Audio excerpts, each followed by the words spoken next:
Watchman 8 மணிக்கு தானே இன்டர்வியூன்னு பேப்பர்ல போட்டுருக்கீங்க. எஸ், நாங்க காலையில 7:15 மணில இருந்து காத்துக்கிட்டு இருக்கோம்ல. ஓகே சார், இப்ப டைம் என்னாச்சு? 9:45. என்னங்க இன்னும் இன்டர்வியூ ஆரம்பிக்கலன்னா என்ன அர்த்தம்? 8 மணிக்கு இன்டர்வியூன்னு பேப்பர்ல போட்டது யாரு? இந்த மண்டப ஓனர். அவர்தான் வந்து உங்களை இன்டர்வியூ பண்ணணும். அப்படி உங்கள யாராவது ஒருத்தர் மேனேஜரா தேர்ந்தெடுத்தா மாசம் தோறும் அவர்தான் உங்களுக்கு சம்பளம் கொடுக்கணும். அப்பேற்பட்ட மனுஷனை 8 மணின்னா 8 மணிக்கு ஏன் வரலன்னு கேட்க முடியுமோ? இந்த சிம்பிள் சைக்காலஜி கூட தெரியாத நீங்களெல்லாம் இந்த மண்டபத்துக்கு மேனேஜரா வந்து என்ன கலட்ட போறீங்க? உங்களுக்கு எல்லாம் வேலை கிடையாது, நீங்க போகலாம். என்ன சார் கிளம்பிட்டீங்க? இன்டர்வியூ இல்லையா சார்? 10,000 ரூபாய் சம்பளம் கொடுத்தா கூட இந்த மேனேஜர் உத்தியோகம் வேணாம் சார். இந்த திமிர் பிடிச்ச வாட்ச்மேனை வச்சு ஒருத்தராலையும் வேலை வாங்க முடியாது. காலையில இருந்து ஒண்ணுமே சாப்பிடல. மார்னிங்ல இருந்து வெயில்ல நின்னு தலையெல்லாம் சுத்துது. நாஸ்டா பண்ணிட்டு வந்துறேன் சார். நாஸ்தா? மேனேஜர் வேலைக்கு வந்திருக்கீங்க, வாட்ச்மேன் பாஷையில பேசுறீங்க. இந்த நாட்டுக்காக உண்ணாவிரதம் இருந்து தன்னையே அழிச்சுக்கிட்ட மகாத்மா காந்திஜி, வினோபாஜி, ராஜாஜி, லால் பகதூர் சாஸ்திரி, ரவி சாஸ்திரி, கவாஸ்கர் போன்ற மகான்கள் எல்லாம் பிறந்த நாட்டுல வாழ்ற உங்களால பசிய தாங்கிக்க முடியலையோ? Useless fellows. சார், இன்டர்வியூ எப்பதான் ஆரம்பிப்பாங்க? இன்டர்வியூ ஆரம்பிக்கிறதுக்கு முன்னாடி நம்ம லைஃபே க்ளோஸ் ஆயிடும் சார். வேலையாம் வேலை, பொல்லாத வேலை சார். மனுஷன் சோறு திங்கத்தான் வேலையே செய்யறான். இந்த ஆள் என்னடானா சோறே திங்காதங்கிறான். ஐயோ, பசி மயக்கத்துல கண்ணு முன்னாடி பூச்சியா பறக்குது. என்ன பண்றது? போங்க. உங்க எல்லாருக்கும் ஒண்ணு சொல்றேன். எதிர்பார்க்கிற சம்பளம் எவ்வளவுன்னு அப்ளிகேஷன்ல ஒரு கேள்வி கேட்டிருக்கோம். அதுக்கு 3500 ரூபாய்க்கு மேல யாராவது எழுதியிருந்தா அவங்க எல்லாம் உடனடியா போயிடலாம். சைலன்ஸ். ஏன்னா எனக்கு சம்பளம் 4000. என்னை விட மேனேஜருக்கு சம்பளம் குறைவாத்தான் இருக்கணும்னு எங்க முதலாளி கராரா சொல்லிட்டார். வாட்ச்மேனை விட மேனேஜருக்கு சம்பளம் குறைமா? இவன் ஒரு கிறுக்கு முண்டா, இவன் முதலாளி ஒரு கிறுக்கு முண்டம். இங்க வேலை பார்த்தனா நாமளும் ஒரு கிறுக்கு முண்டா ஆயிட வேண்டியதான். கரடி இல்ல கரடி, அது ஊரே சரைச்சாலும் சரைக்கலாம். ஆனா இங்க வேலை பார்க்க கூடாதுப்பா. என்ன, முதலாளிக்கு போன் பண்ணி இன்டர்வியூக்கு வர சொல்லலாமா?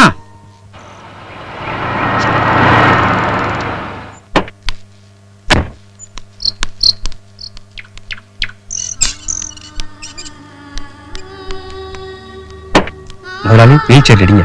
ஐயோ பாவம், முதலாளிக்கு கால் ஊனங்களா? No no no. முதலாளிக்கு கால் ஊனமானு கேட்கறது மூலமா முதலாளி மேல அக்கறை இருக்கிற மாதிரி நீ நடிக்கிற. இதுவரைக்கும் பார்க்கவே பார்க்காத ஒருத்தர் மேல உனக்கு அப்படி அக்கறை வரும். சோ ஜால்ராவை இன்டைரக்ட் வேல அடிக்கிற. இதெல்லாம் எனக்கு பிடிக்காது. பின்பக்கத்து வழியா ஓடி போயிடு, ஓடி போயிடு, போ.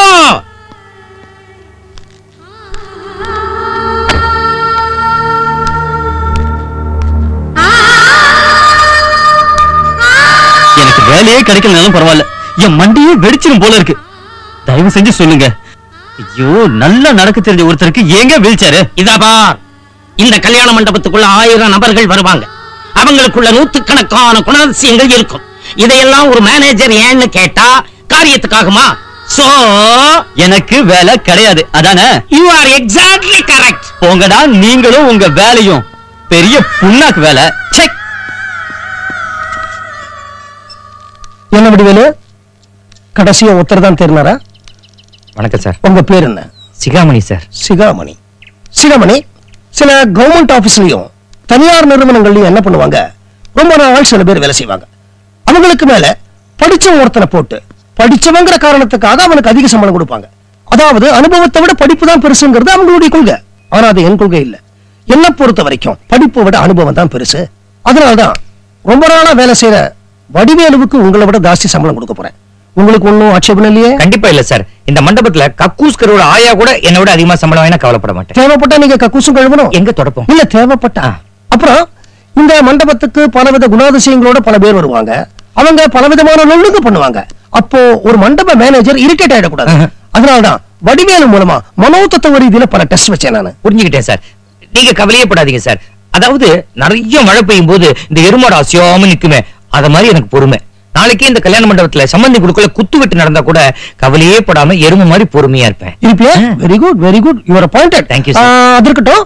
உங்களுக்கு எவ்வளவு குழந்தைகள்? எனக்கு இன்னும் கல்யாணம் ஆகல சார். உங்களுக்கு இன்னும் கல்யாணம் ஆகலையா? இல்ல சார். உங்களுக்கு எவ்வளவு வயசாகுது? 42. 42 வயசாகியுமே இன்னும் கல்யாணம் ஆகல? இப்பதான் உங்க கல்யாண மண்டபத்துல எனக்கு வேலை கிடைச்சிருக்கேன். வேலை கிடைச்ச வேலை நல்ல வேலையா இருந்தா உங்க ஆசீர்வாதத்துல எனக்கு கல்யாணம் ஆயிடுச்சு. Oh God bless you, God bless you, God bless you. அது இருக்கட்டும், உங்க அப்பா அம்மா? எனக்கு அப்பா அம்மா எல்லாரும் இனிமே நீங்க தான் முதலாளி. என் இடத்தையே அசைச்சிருவான் போல இருக்க முதலாளி. சரியான தாம்பாள ஜால்ரா. தாம்பாள ஜால்ரா அடிச்சாலும் இவனை எனக்கு பிடிச்சிருக்கு. Is appointed. Thank you. நீ என்ன செய்யற? இவனை கூட்டிட்டு போய் நம்ம மண்டப கோட்டர்ஸ் கொண்டு போய் விடு. மத்த எல்லா விஷயத்தையும் சொல்லிக் கொடு. ஓகே போப்பா. வச்சுமணியா ஒரு நிமிஷம், நீ எல்லார் காலையும் வேணுங்கிற அவசியம் இல்லப்பா. கால் இருந்தா விழுந்துருவ போல இருக்க. போப்பா போ.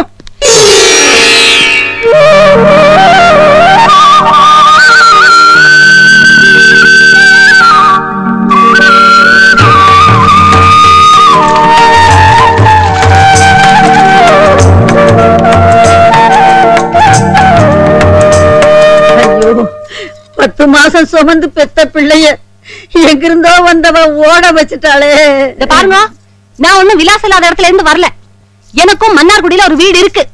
அப்பா அம்மா எல்லாம் இருந்தா அந்த வீட்டுல இங்க திண்ணையிலே குடுத்தம் நடத்திட்டு இருக்காரே உங்க ஆத்துக்காரர், அவர் திருவோடு எடுத்துட்டு வந்தார். அம்மா தாயே, இந்த வீட்டுல பொண்ணு இருக்கா, இருந்தா ஒரு பொண்ணை பிச்சையா போடுங்கன்னு கேட்டார். எங்க அப்பாவும் இந்த பொண்ணை பிச்சையா போட்டார். அன்னையில இருந்து என்ன பிச்சு பிச்சு நீங்க போட்டு இருக்கீங்க. உங்க பிச்சு புடுங்க தாங்க முடியல எங்க வீட்டுக்காரர் ஆட்ட விட்டு ஓடிய போயிட்டார் தெரியுமா? தாமரை பூத்தடா. இந்த தாத்தா இந்த பேப்பர் உங்ககிட்ட கொடுத்துட்டு வர சொன்னாரு. ரொம்ப தேங்க்ஸ் பா. ஏன் அங்கிள், நேற்று பேப்பர்லாம் ஏன் இன்னைக்கு படிக்கிறீங்க? நியூஸ் எல்லாம் பழசா இருக்குமே. I am also a waste paper. வீட்டுக்குள்ளார மரியாதை கிடையாது. பெட்டி படுக்கை எல்லாம் திண்ணைக்கு வந்துருச்சு. தின்னதான் எனக்கு சகலம்னு ஆயி போச்சு. பொங்கற சோறு திண்ணைக்கு வந்தாதான் திங்கிறதுன்னு நிச்சயம்னு ஆயிருச்சு. இந்த நிலைமையில நான் புது பேப்பர் எல்லாம் படிக்கலாமா? எல்லாரும் படிச்சு முடிச்சதுக்கு அப்புறம் பழச வாங்கி படிக்க வேண்டியதா. போனவர் மொத்தமா ஓடலையே. இங்க சில நந்திகளை விட்டுட்டுல ஓடி இருக்கார். திண்ணையில மாமா ரூபத்துல ஒரு அசட்டு நந்தி, கூடத்துல மாமியார் ரூபத்துல ஒரு அதிகார நந்தி, பத்தாதுன்னு நாதனார் ரூபத்துல ஒரு கொள்ளக்கார நந்தி. ஐயோ, அந்த கொள்ளக்கார நந்தி நேரம் ஆத்த விட்டு கிளம்பி இருக்கும். எந்த நேரத்திலயும் வந்து சேரும். அம்மா வித்யா, அம்மா வித்யா, அம்மா வித்யா, அம்மா. ஐயையையையைய, நிறுத்துங்க நிறுத்துங்க. அவர் ஓடி போய் 2 நாள் முடிஞ்சு போச்சு. 3வது நாளும் ஆரம்பிச்சாச்சு. அந்த 2 நாளும் இங்கதானே இருந்தேன். 3வது நாள் காத்தாலே வந்துட்டேன். என்னமோ ஒரு இன்னைக்குதான் ஓடி போன மாதிரி. அதென்ன அண்ணா வித்யா, அண்ணா வித்யா, அண்ணா வித்யா. அவர் ஓடி போயிட்டா அக்கம் பக்கத்துல இருப்பாளுக்கெல்லாம் தெரியும். இப்ப நீங்க வாயிலையும் வயத்திலே அடிச்சு வெப்பாரி வச்செல்லாம் போனவர் மொத்தமா போய் சேர்ந்துட்டாரு நினைச்சு ஆளுக்கு துக்கம் விசாரிக்க வந்துட போறா. நீ இருத்துங்க உங்க பிள்ளாக்கனத்தை. மணி, ஒரு குட் நியூஸ். சிகாமணி சாகல. இன்னைக்கு கர்த்தால பேப்பர் பார்த்தேன். புளிய மரத்தில் தொங்கி வாலிபர் மரணம், தண்டவாளத்தில் தலை கொடுத்த சம்சாரி. இப்படி நெகட்டிவா எந்த நியூஸும் வரல. So he must be alive somewhere. என்னன்னா ஊருக்கு மத்தியில நட்ட நடு இடத்துல புளிய மரத்துல தொங்கி இருந்தான்னா போலீஸ்காரா பாப்பா, பேப்பர்ல நியூஸ் வரும். என் தம்பிக்கு என்னைக்கு கல்யாணம் ஆச்சோ அன்னைக்கே அவன் சமத்தெல்லாம் போயிடுத்து. இங்கதான் இருக்க. ஐயோ அம்மா, பாட்டி, அத்தை 3 பேரும் கொஞ்சம் நிறுத்துறீங்களா? நாளைக்கு எனக்கு மேக்ஸ் எக்ஸாம். ஆடிட்டர்னு படிக்கிறதுக்கு பதிலா ஓடிட்டார்னு படிச்சிட்டேன். அம்மா பாத்தியா, இந்த மோசப்புழுக்கை எல்லாம் பேச ஆரம்பிச்சிருத்து. எல்லாம் வந்த வழி எப்படி வழி? இந்த வழியா இருக்கட்டும். டி மோசப்புழுக்க, உனக்கு தெரியாது. அப்ப உங்க அப்பருக்கு 7 வயசு இருக்கும், எனக்கு 10 வயசு. ஐயா, அந்த பாண்டி பல்போ மூக்கு கதை தானே? ஆமா. இதோட 77,437 தடவை கேட்டுட்டேன். நான் ஒண்ணு உங்ககிட்ட சொல்லல, என் மருமாட்ட சொல்ல. நீ கேட்டுக்கண்ணா. என்கிட்ட 13,000 தடவை சொல்லிட்டீங்க அத்தை. 13,000 தடவை கேட்டியோன்னு இன்னும் ஒரு தடவை கேட்டா என்ன? தேஞ்சா போயிடுவேன். கேளு. அவங்க கிடக்குறாங்க வித்யா. உன் தியாக கதைய லட்சம் தடவை கேட்டாலும் அனுப்பே தட்டாது. வித்யா, உன் கதையனும் இன்ப வெள்ளத்தில் நீந்த ஓடோடி வந்திருக்கும் என்னை ஏமாட்டாதே வித்யா. சொல்லு வித்யா, சொல்லு சொல்லு வித்யா, சொல்லு. கருங்கோ,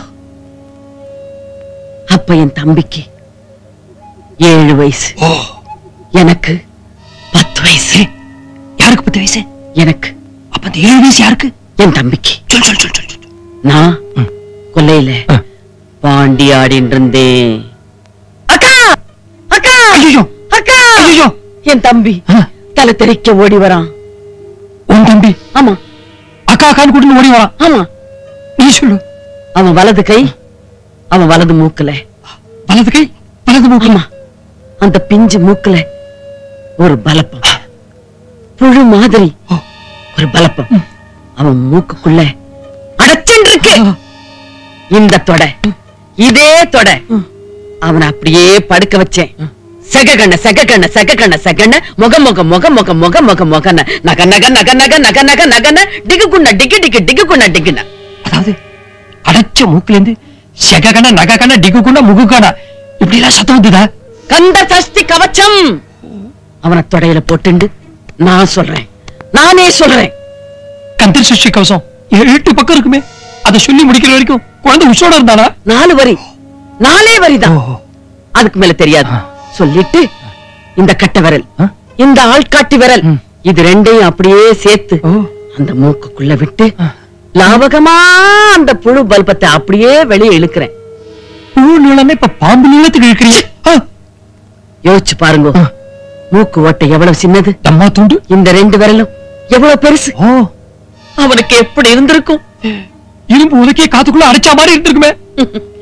அன்னைக்கு மட்டும் நான் அவனை காப்பாத்தி இருக்கலைன்னா இன்னைக்கு தேங்காய் பத்த மாதிரி என் தம்பிய யாரும் தட்டிண்டு போயிருக்க முடியாது.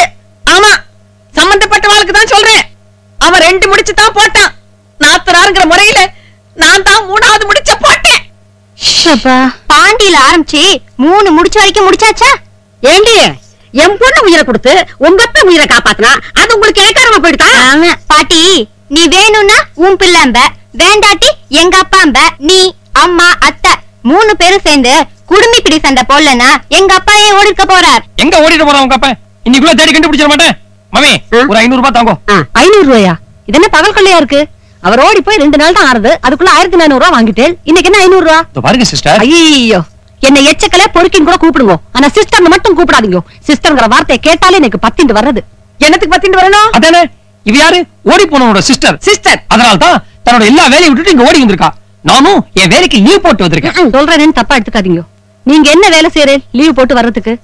கல்யாணம் ஆகி இத்தனை வருஷத்துல நானும் எவ்வளவோ முயற்சி பண்ணிருக்கேன். நீங்க எந்த ஆபீஸ்ல வேலை செய்றீங்கன்னு தெரிஞ்சுக்கிறதுக்கு இன்னும் முடியல. வித்யா, சொல்லுமா, டெய்லி நான் காலையில வீட்டை விட்டு எவ்வளவு மணிக்கு கிளம்புறேன்? 8 மணிக்கு. டெய்லி சாயங்காலம் வீட்டுக்கு எத்தனை மணிக்கு வருவேன்? 7:30க்கு. சொல்லு, உன் தம்பி பொண்டாட்டிக்கிட்ட சொல்லு. கல்யாண பிரிச்சு படத்துல கூட தான் தனால் தங்கவேலு காத்தால 8 மணிக்கெல்லாம் கிளம்பிடுவார், சாயங்காலம் 7:30 வந்துருவார். அவர் என்ன வேலை பார்த்தாரா? பார்க் பெஞ்சில பேச்சுல இருந்தார். பாருங்க மாமி, என்னால இனிமேல் இந்த அநியாயத்தை தாங்கிக்க முடியாது. மகா அவமானமா இருக்கு. மாமி, நான் கிளம்புறேன். மாப்பிள இருங்க, இது என் பையன் வீடு. இவன் யாரு உங்களை வெளியில போக சொல்றதுக்கு? இவ புடுங்கல் பொறுக்க முடியாம தானே என் பையனை வீட்டு விட்டு ஓடிட்டான். அப்படி சொல்லுமா? மாப்பிள இருங்க, என் பையன் பணம் வச்சிருக்கட எனக்கு தெரியும். நான் எடுத்துட்டு வரேன். சித்த இருங்க, பாருங்க. பணத்துல கைய வச்சால அப்புறம் என்ன பண்ணுவேன் மேக்க தெரியாது. என்ன பண்ணுவேன்?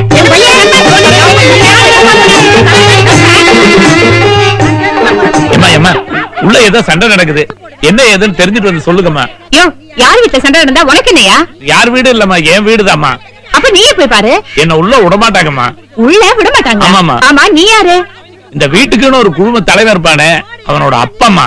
உன்ன உள்ள விட மாட்டாங்க. ஆமாமா. உள்ள சண்டை நடக்குது. ஆமாமா. அது என்னன்னு நீ தெரிஞ்சுக்கணும். கரெக்ட்மா. ஒண்ணு செய்யா. சொல்லுமா. இந்தயா, இந்த புடவையை நீ கட்டிக்க. உன் வேட்டியை ஊத்தி என்கிட்ட கொடு, நான் கட்டிக்கிறேன். மாமி, இங்க வாங்கோ. மாமா உங்களுக்கு துரோகம் பண்ணிடுறாரு. என்னடி அநியாயம்? யோ, என்னைய பாத்தா கட்டிக்க சொல்றாரு. உன் வேட்டி அவரியா? ஐயோ, வேட்டி அவங்க சொல்றாடி. என்ன உடல மூடி இந்த வயசுக்கு பல்ல உடைச்சு சின்ன பொண்ணா கேக்குறதா? என்ன இப்படி ஒரு கூறு கட்ட குடும்பத்துல மாட்டி விட்டுட்டு என்ன பெத்த அப்பா நீ கொட்டாவி விட்டுட்டியே. என்ன பெத்த அப்பா நீ ஓடி போயிட்டியே. ஏய்,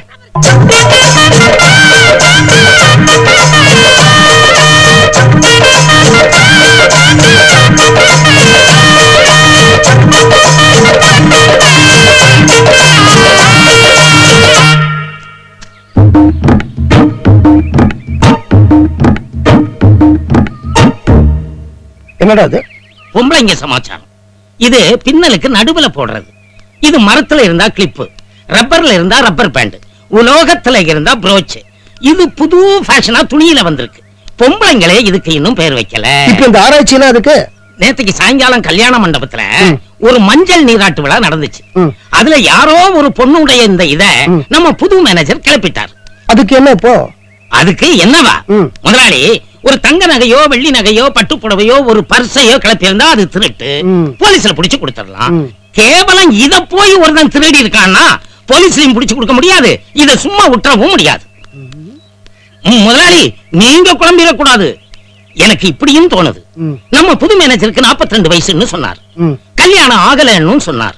சாதாரணமா 25 வயசுல கிடைக்க வேண்டிய ஒரு பொண்ணோட சுகம் உறவு 42 வயசு வரைக்கும் கிடைக்கலன்னா மனுஷன் பயங்கரமா காஞ்சி போயிருக்கான்னு அர்த்தம். இப்படிப்பட்ட ஆளுங்க யாருக்கும் தெரியாம இந்த பொம்பளைங்களோட புடவை, ஜாக்கெட்டு, உள் உடுப்பு இதையெல்லாம் இறுக கட்டி புடிச்சுக்கிட்டு தான் ராத்திரி படுத்து தூங்குவாங்களாம். ஆக இத இறுக கட்டி பிடிச்ச ராத்திரி தூங்கத்தான் நம்ம புது மேனேஜர் இதை கிளப்பிட்டான்னு நீ சொல்ற. You come to the point. அத சொல்லத்தான் நீ இவ்வளவு தூரம் வந்திருக்கிற. You are exactly correct. இதே நம்ம புது மேனேஜர் ரூம்ல இருந்து நீ எடுத்தியே, அந்த விஷயம் அவனுக்கு தெரியுமோ? தெரியாது. அப்போ அதுவும் ஒரு வகையில திருட்டு தானே. நான் என்ன சொல்றேன், அவனுக்கு இன்னும் பொண்டாட்டின்னு ஒருத்தி வரல. உன் பொண்டாட்டி ஏற்கனவே போய் சேர்ந்துட்டா. உனக்கும் அந்த மாதிரி ஒரு சுகம் தேவைப்படுது. அதனால இதை இறுக கட்டிட்டு படுத்துக்கத்தான் இதை நீ கிளப்பிட்டு வந்தேங்கிற. முதலாளி, எனக்கு கல்யாண மண்டபத்துல அவசரமா வேலை இருக்கு, வர்ற முதலாளி.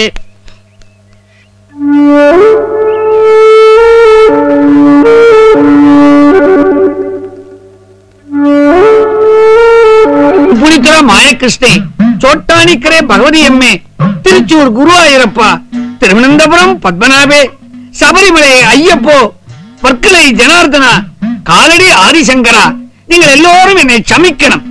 என்ன வச்சு பொழப்பு நடத்தலாம்னு நான் பார்த்தேன். அது தேரம் பாடில்ல. அதனால நீங்களை வச்சு நான் பொழப்பு நடத்திக்கிட்டு இருக்கேன். மரணம் இருக்கே. ஐயோ, சாமி படம் வச்சிருக்கேன். சாமிக்கு பேக்க காட்டின்னு உட்கார்ந்தா இப்படி. ஃப்ரண்ட படிச்ச சாமி தான் பேக்கையும் படிச்சிருக்கு. மனுஷாளுக்கு தான் பேக் என்றால் கேவலம். சாமிக்கு ஃப்ரண்ட் பேக் எல்லாம் ஒண்ணுதான். இருக்கே.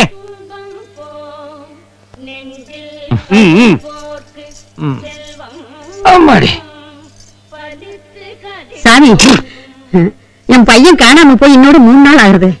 நீங்க தான் சோழி போட்டு பார்த்து எப்படியாவது அவனை கண்டுபிடிச்சு கொடுக்கணும். போலீஸ்ல கம்ப்ளைண்ட் கொடுத்தோம். என்ன சாமி இப்படி கேக்குறீங்க? உங்க ஞான திருஷ்டியில கண்டுபிடிச்சு சொல்லுவீங்கன்னு பார்த்தா போலீஸ் ஸ்டேஷன் கம்ப்ளைண்ட் எஃப்ஐஆர்ங்கறீங்களா? பையனோட அம்மையை விட இங்க இருக்கேன். நீங்கள் தானே பையனை 10 மாசம் வயிற்றுல சுமந்தது? இல்ல, 5 மாசம் வயிற்றுல சுமந்தாங்க. மீதி 5 மாசம் கழுத்துல தொங்க விட்டாங்க. அம்மே பகவதி, என்னத்தமே ரட்சிக்கணும்.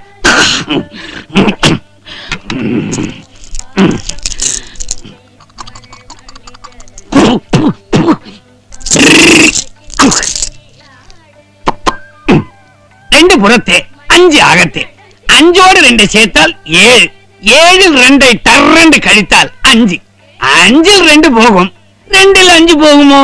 அதான் நீங்களோட புருஷன் பேய் அச்சி போய். யோ, இந்த 2 அகத்து விழுந்தது, 5 புறத்து விழுந்தது, அப்புறம் கவுந்து விழுந்தது, நிமிந்து விழுந்தது, இதெல்லாம் சொல்லாத. மரியாதையா சோழி என்னன்னா பார். எங்க ஆத்துக்காரங்க எங்க இருக்கார் சொல்லு.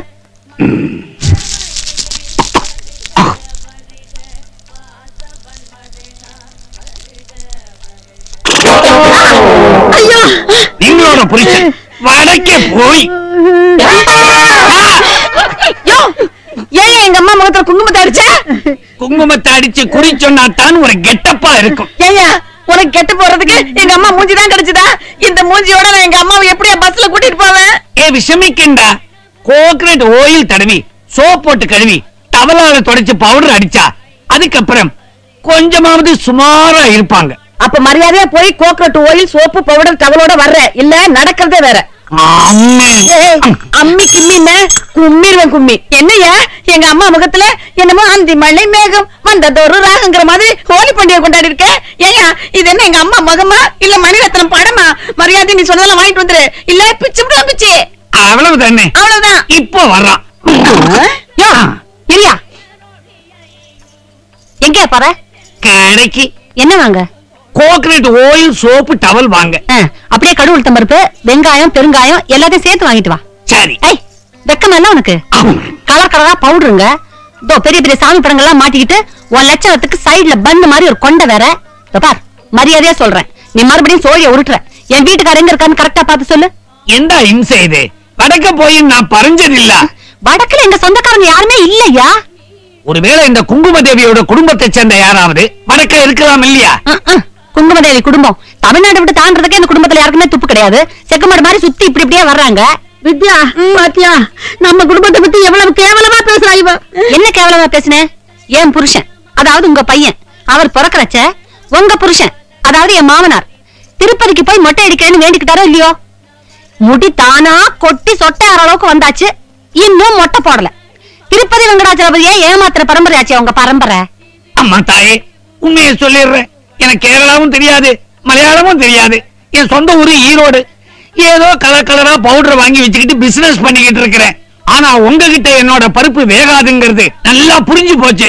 இப்ப உங்க எல்லாரையும் பார்த்த அப்புறம் அந்த ஆளு ஏன் வீட்டை விட்டு ஓடினாங்கிறது நல்லா தெரிஞ்சு போச்சு. சோழிய உருட்டாமலே இப்ப சொல்றேன், ஓடி போன அந்த ஆளு இந்த ஜென்மம் இல்ல, 14 ஜென்மத்துக்கு வரவே மாட்டான். இப்ப நானும் ஓடிடுறேன். அம்மா எழுந்திரிமா, அந்த ஆள் ஓடிட்டான். ஓடிட்டான்? பெரிய ஃப்ராடா இருப்பான் போல இருக்கு. சிஸ்டர், அதிர்ச்சியா இல்ல? எனக்கு அதிர்ச்சியே இல்லையே. ஏயே, எப்ப நீங்க எங்களை இங்க கூட்டிட்டு வந்தீங்களோ அப்பவே எனக்கு தெரியும் நிச்சயமா அந்த ஆளு ஒரு ஃப்ராடா தான் இருப்பாருன்னு. ஓ,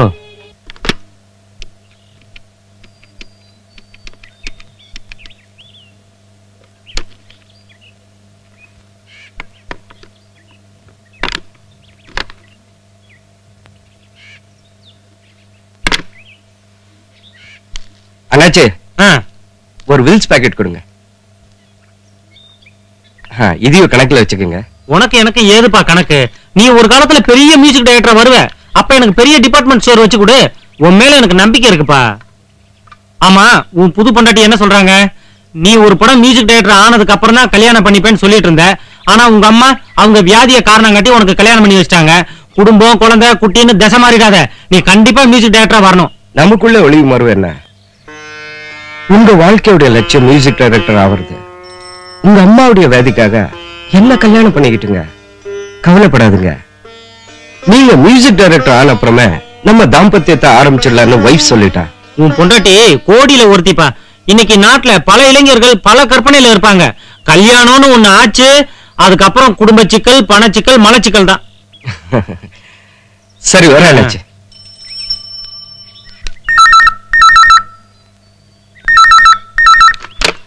ஹலோ, லட்சுமி ஸ்டோர்ஸ்? செல்லமுத்து நாடாருங்களா? ஆமா, நான் சிகாமணி பேசுறேன். சார் நீங்க வீட்டை விட்டு ஓடிட்டதா பரவாயில்ல பேசிக்கிறாங்க. மனசுக்கு ரொம்ப சந்தோஷமா இருக்கு சார். சார் இந்த ஐடியா உங்களுக்கு எப்படி வந்தது? எனக்கு கொஞ்சம் சொல்லி கொடுங்களேன் சார். பழைய பாக்கிய கூட நீங்க கொடுக்க வேண்டாம் சார். ஏதோ நீங்களாவது நிம்மதியா இருந்தா சரி. எங்க வீட்டுல யார்கிட்ட பேச முடியுமா? ஐயோ, இதான் சார் ஆம்பளைங்களோட வீக்னஸ்ங்கிறது. இருந்திருந்து லட்சத்துல ஒருத்தர் தான் இப்படி ஒரு நல்ல முடிவு எடுப்பாங்க. அந்த முடிவுல இருந்து 72 மணி நேரம் கூட நிலைச்சு நிக்க முடியாது. இப்ப நீங்க எடுத்த முடிவை இந்த கடத்தருவே பாராட்டுது சார். உங்க வெற்றியை வச்சுதான் நாங்க ஒவ்வொருத்தர வீட்டை விட்டு ஓடணும்னு முடிவு பண்ணிருக்கோம். நீங்க இப்படி திடீர்னு வீட்டுல கூப்பிடுங்கன்னு கவுந்து படுத்தா எப்படி சார்? நடார், தயவு செஞ்சு எங்க வீட்டுல இருந்து யாரையாவது கூப்பிடுங்களேன் சார். நல்ல முடிவு எடுத்திருக்கீங்க. உங்களை கையெடுத்து கும்புறேன். தயவு செய்து மனசை மாத்திக்காதீங்க சார். இத பாருங்க, மனுஷன் தப்பு செஞ்சா நரகத்துக்கு போவான்றது மரபு. ஆனா சம்சாரிக்கு மட்டும் நரகம் கிடையாதான். ஏன்னா அந்த நரகத்தை தான் இவன் பூமியில அனுபவிச்சானே. நடார், தயவு செஞ்சு எங்க வீட்டுல இருந்து யாராவது கூப்பிட முடியுமா? சாவுராய்க்கு ஆசை காட்டி மோசம் பண்றான். டேய் தம்பி, அந்த 3ஆம் நம்பர் வீட்டுல பொம்பளைங்க ரூபத்துல 4 ராட்சசிங்க இருப்பாங்க. அதுல ஏதாவது ஒரு ராட்சசிய புடிச்சிட்டு போ. என்னங்க, செல்லமுத்து நாட்டார் கடையில உங்க வீட்டுக்கு போன் வந்திருக்கு. ஹலோ, யாரு? அப்பாவா? அப்பா, நீங்க செய்யறது உங்களுக்கே நல்லா இருக்கா? இது பாருங்க சுருதி, நான் என்ன பண்றது நீயே சொல்லு. அப்போட நிலைமை நீ கொஞ்சம் புரிஞ்சுக்கணும். என்ன அப்பாவோட நிலைமையை புரிஞ்சுக்கணும்?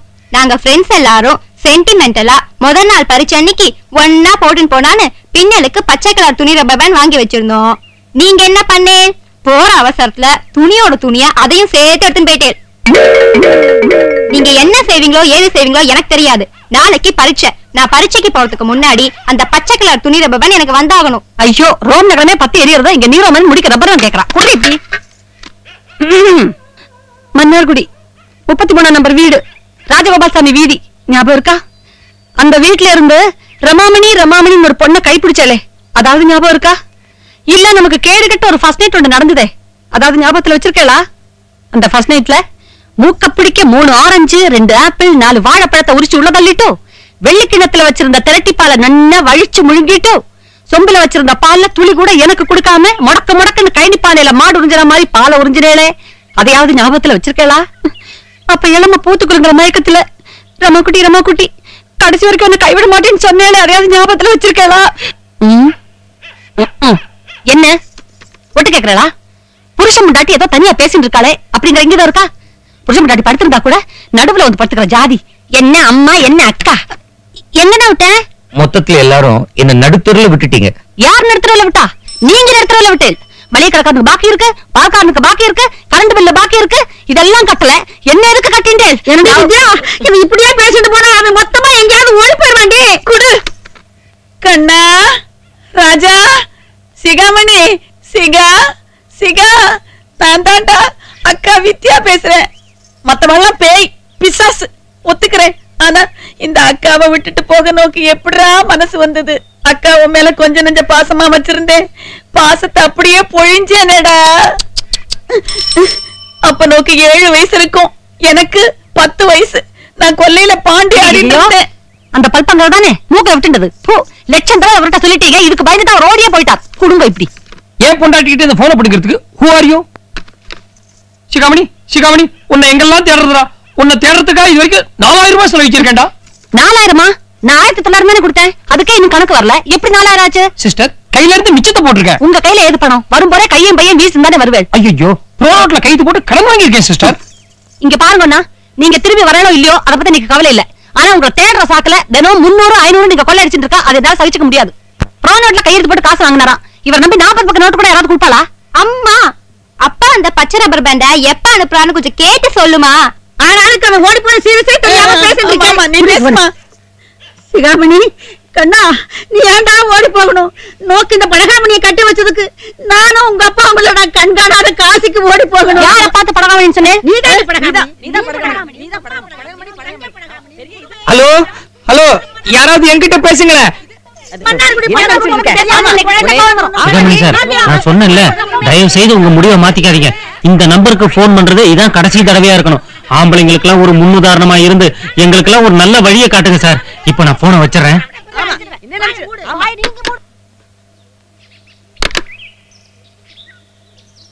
ஏம்பா போன் எங்கப்பா? அவர் ஏற்கனவே வச்சிட்டாரு. ஐயோ சிஸ்டரா, சிஸ்டர் ஒரு 2 ரூபாய் கூட போன் சார்ஜ் கொடுத்துட்டு வந்துடுறேன். அவ இங்க இருந்து நாம பேசுறதுக்கு 2 ரூபா கொடுக்கணும். அவர் அங்க இருந்து பேசுறதுக்கு 2 ரூபா கொடுக்கணுமா? 300 500 தானே உள்ள போயிட்டு இருந்தது. அது இப்ப 2 ரூபா 1 ரூபா ரேஞ்சுக்கு கீழே இறங்கியாச்சு. இன்னும் 10 பைசா 5 பைசா போறதுக்குள்ள ஒரு முடிவுக்கு வந்துடணும். யார பார்த்து 10 பைசா 5 பைசா நினைச்சேன்? 10 பைசா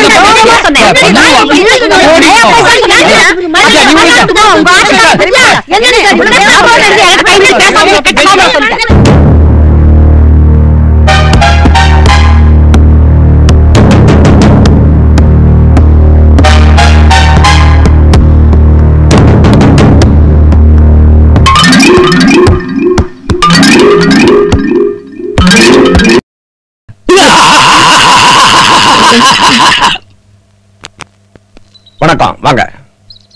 எதுவா இருந்தாலும் ஸ்டேஷனுக்கு வந்திருக்கலாமே. விஷயம் பப்ளிக்கா வெளியில தெரிய வேண்டாமே பார்த்தோம். சரி சொல்லுங்க. எங்க வீட்டுல ஒரு முக்கியமான நபர் ஓடி போயிட்டார். பேர் என்ன? சிகாமணி. ஓடி போனவர் பேர் என்ன? அதான் சொன்னேனே சிகாமணி. என்ன முதல்ல நான் கேட்டது உங்க பேர. நாராயணன். அப்ப சிகாமணின்னு சொன்னீங்க. அது ஓடி போனவரோட பேரு. அப்ப நாராயணன் யாரு? என்ன சார் இப்படி சின்ன விஷயத்துக்கு அப்படி கன்ஃபியூஸ் ஆறீங்க? ஓடி போனவரோட பேர் சிகாமணி, ஓடி போகாத என் பேர் நாராயணன். நான் ஓடி போனேன்னா வேணா சிகாமணின்னு வச்சுக்கலாம். ஓடி போன சிகாமணிக்கு நீங்க என்ன வேணும்? ஓடி போன நபரோட அக்கா புருஷன். யார் அந்த அக்கா? இவங்கதான், அதாவது என் பொண்டாட்டி. சாரிமா, போலீஸ் ஆபீசரை பார்த்தா கன்ஃபியூஸ் ஆயிட்டேன். சார், ஓடி போன நபரோட அக்கா இவங்க, இது என் பொண்டாட்டி. ஐயோ மீண்டும் சாரி, டென்ஷன்ல பேசுறேன்ல சார், கன்ஃபியூஸ் ஆகாதீங்க. ஓடி போன நபரோட அக்காவும் என் பொண்டாட்டியும் ஒருத்தர் தான், அதான் இவங்க. 2 in 1. இந்த சாணி கலர் புடவை யாரு? ஓடி போன நபரோட அக்கா புருஷனோட பொண்டாட்டியோட தம்பி சம்சாரம். கொஞ்சம் புரியும்படியா தெளிவா சொல்லுங்க. இப்போ ஓடி போனவரோட அக்காவோட, அதாவது இவங்களோட புருஷனோட, அதாவது என்னோட பொண்டாட்டியோட, அதாவது இவங்களோட தம்பியோட, அதாவது ஓடி போனவரோட சம்சாரம் தான் இவங்க. சப்பா, சுருக்கமா சொன்னா ஓடி போனவரோட சம்சாரம் வச்சுக்கலாம். அப்படி வச்சுக்கலாமே. அப்படித்தான் வச்சுக்கணும். ஐ சி. நேந்திரங்கா சிப்ஸ் அளவுக்கு போட்டு வச்சிருக்காங்களே, இந்த பெரியம்மா யாரு? ஓடி போன நபரோட அக்கா புருஷனோட மாமியா. என்ன எதுக்கு எடுத்தாலும் ஓடி போன அவருடைய அக்காவில் இருந்து ஆரம்பிச்சு அந்த அக்கா மூலமாவே ஒரு முறையை சொல்றீங்க. உங்களுக்கு சுருக்கமாவே சொல்ல தெரியாதா? You got the point. இவங்க வேணா ஓடி போனவரோட பொண்டாட்டியா இருக்கலாம், இவங்க வேணா ஓடி போனவரோட அம்மாவா இருக்கலாம், இவ வேணா ஓடி போனவரோட பொண்ணா இருக்கலாம். ஆனா இந்த அக்கா மட்டும் இல்லன்னா ஓடி போனவரே கிடையாது சார். புரியலையே, கொஞ்சம் தெளிவா சொல்லுங்க. வித்யா, அந்த தியாக கதையை சொல்லுமா. சொல்றேன். என்ன போலீஸ்காரர் சார், அப்ப எனக்கு 10 வயசு இருக்கும். ஓடி போனானே என் தம்பி, அவனுக்கு 7 வயசு. நான் கொல்லையில பாண்டி ஆடிட்டு இருந்தேன். வேண்டக்கா, சாரு பாவம், அவரை விட்டுருங்க. இருடி, போலீஸ்கார் ஒரு தடவை கூட அந்த கதையை கேட்கலையே. போலீஸ்காரங்க கிட்ட எந்த விதமான தடயத்தையும் மறைக்கவே கூடாது. ஐயோ, இது ஒண்ணும் பெரிய விஷயம் இல்ல சார். அதான் எங்க ஆத்துக்காரர் ஒரு சின்ன புழுக்க அளவு பல்பம் மூக்கல போட்டுட்டார். அது இந்த அம்மா எடுத்து விட்டா அது ஒரு பெரிய விஷயமா இவங்கதான் உயிரை காப்பாத்திட்ட மாதிரி மெகா சீரியல் மாதிரி சொல்லி அறுப்பா. அதான் வேண்டான்ட்டேன். என்னது, இது பெரிய விஷயம் இல்ல அப்படின்னு? That is the point. ஓடி போனவர் ஏன் ஓடி போனாருங்கிறதுக்கு இந்த சம்பவம் தான் முக்கியமான சாட்சி. எப்படி எப்படி எப்படி எப்படி எப்படி ஒரு அக்காக்காரி பல்பத்தை எடுத்திருக்கிறா, அத பொண்டாட்டி நீங்க பாத்துக்கிட்டு இருந்திருக்கீங்க. ஐயோ, நம்ம பொண்டாட்டி நம்ம மேல பாசமா இல்லையேன்னு அவர் ஓடி இருக்காரு. ஐயோ சார், அவர் மூக்குல பல்பா விட்டப்ப அவருக்கு 7 வயசு. ஆக அந்த பிஞ்சு வயசுலயே அவர் மேல உங்களுக்கு ஆசை இல்ல, அப்படித்தானே? ஐயோ சார், இப்படி நீங்க தப்பு தப்பா புரிஞ்சுட்டேன்னா எனக்கு கெட்ட கோவம் வரும். அவருக்கு 7 வயசு இருக்கும்போது நான் எப்படி சார் பொண்டாட்டியா வந்திருப்பேன்? அதுவும் வேலிட் பாயிண்ட் தான். இப்ப நாம விஷயத்துக்கு வருவோம். ஓடி போன நபர் எந்த இடத்துக்கு ஓடி போயிருப்பான்னு உங்களுக்கு தெரியுமா? சார், அவன் கிழக்கு போனானா, மேற்கு போனானா, தெற்க போனானா, வடக்கு போனானா எதுவுமே தெரியாது சார். அவன் ஒரே ஒரு போன் பண்ணினான். அதனால நீங்க டெலிபோன் டிபார்ட்மெண்ட்ல விசாரிச்சு அவன் எங்க இருந்து போன் பண்ணினாங்கறத தெரிஞ்சுட்டு நீங்க அவனை கண்டுபிடிக்கணும். Police state government, telephone central government ரெண்டையும் சிங்க்ரனைஸ் பண்ணணும்னா இத நான் டெல்லி லெவலுக்கு மூவ் பண்ணணும். ஓகே, இது எனக்கு சேலஞ்சிங் கேஸ் தான். ஆமா, எந்த நம்பருக்கு எப்ப போன் பண்ணாரு? லட்சுமி ஸ்டோர் செல்லமுத்து நாடார் கடை இருக்கும்னா அங்கே நேத்திக்கு போன் பண்ணினான். நேத்திக்கா? இப்ப வரைக்கும் அதையே ஊர்கா போட்டீங்க. நாங்க 5 பேர் ஒத்தர சண்டை போட்டுட்டே இருந்தோம்.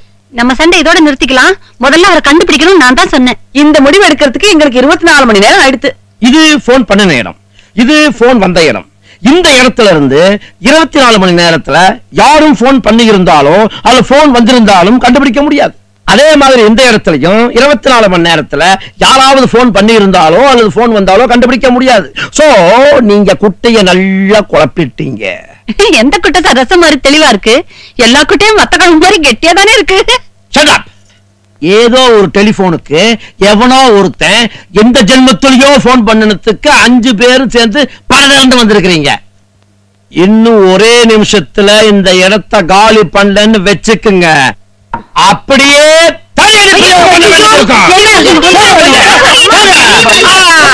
பெரியம்மா நீங்க இருங்க. நீங்க ஓடி போனவருடைய அக்காவுடைய புருஷனுடைய பொண்டாட்டியுடைய தம்பியுடைய பொண்டாட்டியுடைய பொண்ணோட பாட்டி தானே? கரெக்டா கண்டுபிடிச்சிட்டீங்களே. இங்க பாருங்க, உங்களாலதான் இந்த வம்சமே வளர்ந்தது. இது அத்தனைக்கு காரணம் நீங்க தான். அதனால இந்த ஜென்மத்துல உங்களை எங்கேயாவது நான் மறுபடியும் பார்த்தேன்னு வச்சுக்கோங்க, AK-47 துப்பாக்கியை எடுத்து சுட்டு போங்க போங்க போங்க.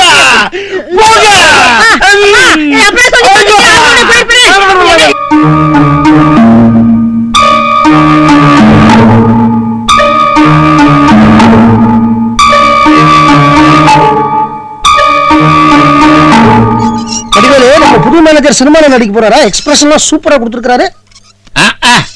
இந்த மூஞ்சிக்கு டைரக்டர் சங்கரும் ரவிக்குமாரும் நான் நீனு போட்டி போட்டுக்கிட்டு சான்ஸ் கொடுக்க போறாங்க. மெண்டல் சார் அது. ராத்திரி என்னவெல்லாமோ தனியா பண்ணிக்கிட்டு இருந்துச்சு, அதுக்கே தெரியாம இந்த போட்டோ எல்லாம் எடுத்துட்டு வந்துட்டேன். மெண்டல் சொல்லக்கூடாது வடிவேலு, இது ஒரு வகையான ஆலூசினேஷன். ஆலூசினேஷன் அதாவது இவனுடைய ப்ராப்ளத்தை நம்ம சைக்காலஜிக்கலா தான் அணுகணும். நான் ஒண்ணு கேக்குறேன், நீங்க என்ன மெண்டல் ஹாஸ்பிட்டலா நடத்துறீங்க? நான் என்ன மெண்டல் ஹாஸ்பிட்டல் வாடனா? கல்யாண மண்டபத்துல காலையில இருந்து ராத்திரி வரைக்கும் மாடு மாதிரி உழைக்கிறேன். ராத்திரி வந்து அசந்து கால் நீட்டி தூங்க முடியல. எந்த நேரத்துல கள்ளத்துக்கு தலையில போடுவானோ பயமா இருக்கு. இந்த பாரு வடிவேலு, அடுத்த நம்மளுக்கு ஒரு கஷ்டம்னா அதுக்கு நம்ம கை கொடுக்கணும். இத்தனை வருஷமா நான் உங்ககிட்ட வேலை பாக்குறேன், என் கஷ்டத்தை புட்டு புட்டு வைக்கிறேன், என்ன பத்தி கவலைப்படல. அந்த மெண்டல் வந்து 4 நாள் தான் ஆச்சு, அத பத்தி இப்படி பிரமாதமா கவலைப்படுறீங்க. சரி சரி, வருத்தப்படாத. நீ என்ன செய்யற, அவனை கூட்டிட்டு இன்னைக்கு ராத்திரியே நம்ம ஏற்காடு எஸ்டேட் பங்களாவுக்கு போ. நாளை காலையில நான் வந்து பேசிக்கிறேன். எஸ்டேட் பங்களாவுக்கா? ஏற்காட்டுக்கா? அந்த மெண்டலை கூட்டிக்கிட்டா தனியாவா? என்னால முடியாது முதலாளி. போடா போற.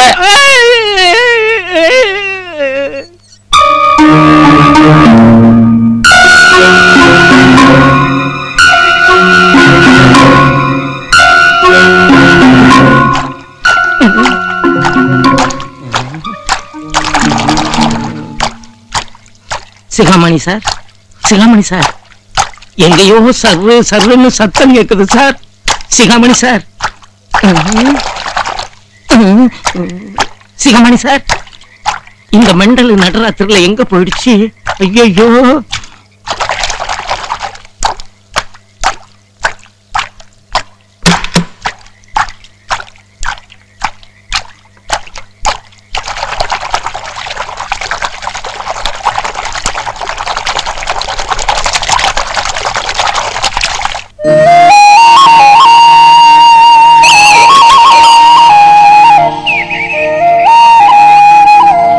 சிகாமணி, இந்த மலை, இந்த எஸ்டேட், இந்த சரௌண்டிங், இந்த அட்மாஸ்பியர் இதெல்லாம் உனக்கு பிடிச்சிருக்கா? ரொம்ப பிடிச்சிருக்கு சார். வாழ்க்கையில ஏகாந்தத்தை ரசிக்கிறவங்க, அமைதியை விரும்புறவங்க, நிம்மதியை தேடி அலையிறவங்க, அந்த மாதிரி ஆளுங்களுக்கெல்லாம் இந்த இடம் ரொம்ப பிடிக்கும். தெரியும் சார். உனக்கு இந்த இடம் ரொம்ப பிடிச்சிருக்கு. அதான் சொன்னேன் சார், ரொம்ப பிடிச்சிருக்கு சார். அப்போ நீ ஏகாந்தத்தை ரசிக்கிறியா, அமைதியை விரும்புறியா, இல்ல நிம்மதியை தேடி அலையிறியா? ஒரு கல்யாண மண்டப மேனேஜருக்கு 42 வயசு வரைக்கும் கல்யாணம் ஆகலைன்னா அது அபசகுணம். அதனால உன்னை வேலையை விட்டு நிறுத்துறதா முடிவு பண்ணிட்டேன். சார் கவலைப்படாதப்பா, அதுக்கு பதிலா இந்த எஸ்டேட்டுக்கு உன்னை மேனேஜரா போடுறேன். ரொம்ப தேங்க்ஸ் சார், ரொம்ப தேங்க்ஸ் சார். என்ன ரொம்ப தேங்க்ஸ் ரொம்ப தேங்க்ஸ்ங்கிற? கல்யாண மண்டபம்னா நல்ல நாள் கல்யாணங்கள்ல 500-600 பேர் வருவாங்க. உனக்கு தெரிஞ்சவங்க வருவாங்க, வேண்டப்பட்டவங்க வருவாங்க. அவங்க உன்னை பார்ப்பாங்க. அது உனக்கு பிடிக்கல, அது உனக்கு வசதி இல்ல.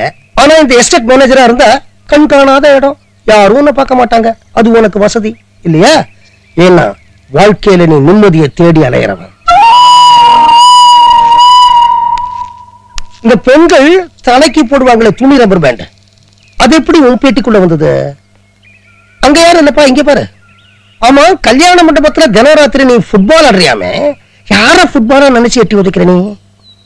இங்க பாருப்பா, நேத்திக்கு ராத்திரி கூட இந்த மலவாசஸ்தலத்துக்கு வந்து 12 மணிக்கு தயிர் கடைஞ்சியாமே, யார தயிரா கடைஞ்ச?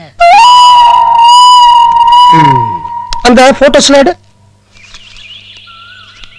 இந்த போட்டோஸ்லாம் யாரு பாரு, எல்லாம் ஒரு போட்டோ தான். மென்டல் மாதிரி நீ பிஹேவ் பண்ணிருக்கிற. உனக்கு தெரியாம என் ஆளு போட்டோ எடுத்திருக்கிறான். என்னப்பா அதெல்லாம்?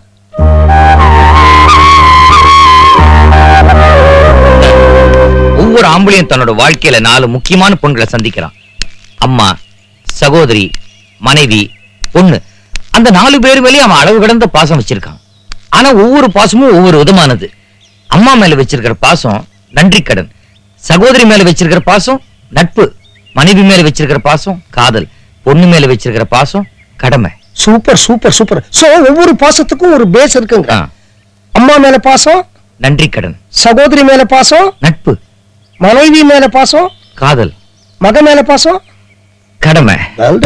ஆனா சில சமயம் இந்த பொம்பளைங்க நம்மள போட்டு பாத்துருவாங்க. எப்படி எப்படி எப்படி? நடுக்கூடத்துல நம்ம நிக்க வச்சு சுத்தி நின்னு அம்மா பாசம் பெருசா, சகோதரி பாசம் பெருசா, மனைவி பாசம் பெருசா, பொண்ணு பாசம் பெருசா, இப்பவே சொல்லுங்க அப்படிம்பாங்க. எந்த ஆம்பளையால சார் அந்த 4 பேரையும் சந்தோஷப்படுத்துற மாதிரி பதில் சொல்ல முடியும்?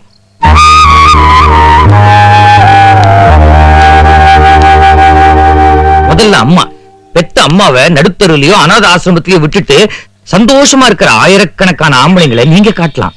ஆனா ஏழையா இருந்தாலும் பெத்த தாய்க்கு கூழோ கஞ்சியோ சாகர வரைக்கும் ஊத்திட்டு அவ செத்த பிறகு கொள்ளி வச்சுட்டு வருஷா வருஷம் திதியோ தவசமோ கொடுக்கிற கோடிக்கணக்கான ஆம்பளைங்களை என்னால காட்ட முடியும் சார்.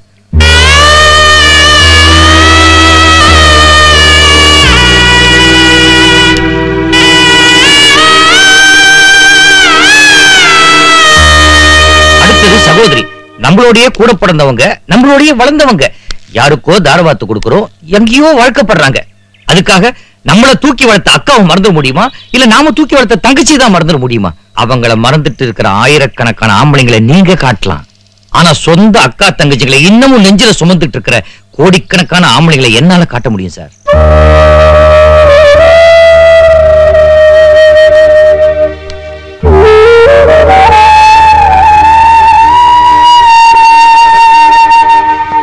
அடுத்தது மனைவிக்கு வரேன். ஒரு நிமிஷம். என்ன சார் இது?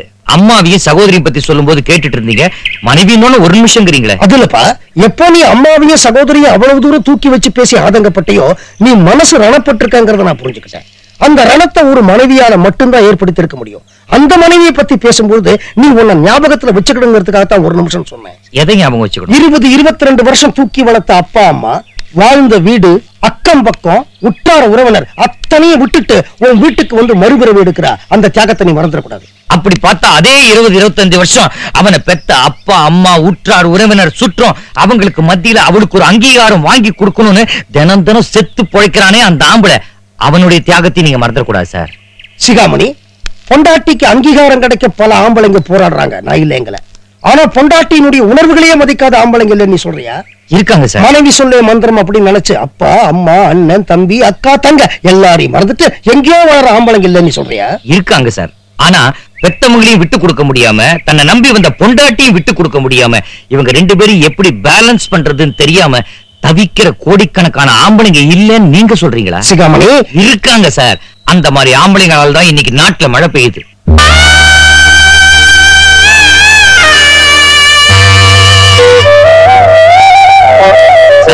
ஒவ்வொரு குடும்பத்திலயும் ஆளுங்கட்சி இருக்கு, எதிர்கட்சி இருக்கு. யார் யார கவுப்பாங்கன்னு யாராலையும் சொல்ல முடியாது. யாரும் யாரோடையும் ஒத்து போக மாட்டாங்க. காரணம் ஈகோ, பொசசிவ்னஸ். சிகாமணி, இந்த விரல தாய் நினைச்சுக்க. இது சகோதரி, இது மனைவி, இது மகள். இவங்க 4 பேரையும் தனித்தனியா விட்டா சில ஆட்டங்கள் இருக்கலாம். ஆனா ஆம்பளைங்கிற இந்த கட்ட விரல் இவங்க 4 பேரையும் அன்பால இப்படி பிடிச்சு வைக்கணும்பா. கட்ட விரல் ஒடிஞ்சிரும் சார். முடியாது. முடியாது சார். நீ பொம்பளைகளோட ஒரு சைடை தான் பார்த்திருக்க. அவங்களுக்கு எல்லா சைடும் ஒரே மாதிரி தான். You are wrong. I am right.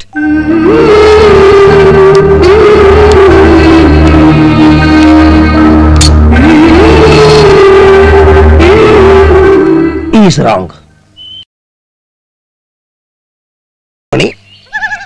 இந்த உலகத்துல ஆண்கள் 4 வகை. பரிபூர்ணமா பெண்களை நம்புறவங்க 1, அடிப்படையிலேயே பெண்களை நம்பாதவங்க 2, பெண்களை நம்பி ஜெயிச்சவங்க 3, பெண்களை நம்பி தோத்தவங்க 4. நீ 4வது கேட்டகரியில வரேன்னு நினைக்கிறேன். எதுக்கோ ஒரு பெண்ணை பரிபூர்ணமா நம்பியிருக்க, ஏமாந்திருக்க, தோத்துருக்க, வீட்டை விட்டு ஓடி வர அளவுக்கு வந்திருக்க. இந்த பார், தப்பு உன்னுடையதாகவும் இருக்கலாம், சம்பந்தப்பட்ட பெண்ணுடையதாகவும் இருக்கலாம். நடந்தது என்ன நீ சொல்லு, தவறு யாருடையதுன்னு நான் சொல்றேன்.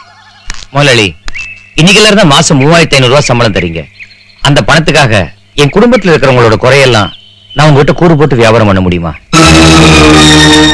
இதுவரைக்கும் அக்கம் பக்கத்துல தன்னோட மகனை பத்தி புலம்புற தாயை பார்த்திருப்பீங்க, சகோதரனை பத்தி புலம்புற சகோதரியை பார்த்திருப்பீங்க. முன்பின் தெரியாதவங்க கிட்ட கூட தன்னோட புருஷனை பத்தி புலம்புற மனைவியை பார்த்திருப்பீங்க. ஆனா தன்னோட குடும்பத்தை பத்தி வெளியில புலம்புற ஆம்பளையை பார்த்திருக்கீங்களா?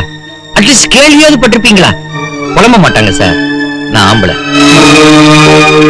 உயிருக்குயிரா பழகிற ஃப்ரெண்டு கிட்ட கூட குடும்ப ரகசியத்தை சொல்லாதவன் தான் சார் ஆம்பளை. நான் சொல்ல வேண்டியதெல்லாம் சொல்லிட்டேன். இனிமே சொல்ல வேண்டியது நீங்க தான். நான் வேலையில இருக்கேனா இல்லையான்னு. சிகாமணி, யார பார்த்து என்ன வார்த்தை பேசுறேன்? இவர்கிட்ட நான் பல வருஷமா வேலை செய்யறேன். அடுத்தவன் கஷ்டத்துக்கு காது கொடுக்கிறது, முடிஞ்சா கை கொடுக்கிறது, முடிகிற வரைக்கும் தூக்கி விடுறது. இதை தவிர எங்க முதலாளிக்கு எதுவுமே தெரியாது. அப்பேற்பட்ட மனுஷங்கிட்ட நீ இப்படியா பேசுறது? அடுத்த வார்த்தை பேசுறதுக்கு முன்னால இங்க இருந்து போயிடு. வடிவேலு, பல வருஷமா வேலை பார்க்கறேன்னு சொல்றியே, உடல் ஊனமே இல்லாத உன்னோட முதலாளி இந்த சக்கர நாற்காலிய எதுக்காக வச்சிட்டு இருக்காரு உனக்கு தெரியுமா? இவருக்கு தெரிஞ்சு யாருக்குமே உடல் ஊனம் இல்லாத போது யாருக்காக இந்த சக்கர நாற்காலி உங்ககிட்டயாவது சொன்னாரா?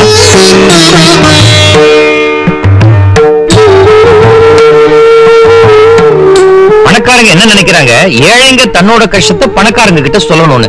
பணக்காரங்க தன்னோட கஷ்டத்தை ஏழைங்க கிட்ட சொல்லக்கூடாதுன்னு. இந்த ஒன் வே டிராபிக் வேலையெல்லாம் நமக்கு பிடிக்காதுப்பா.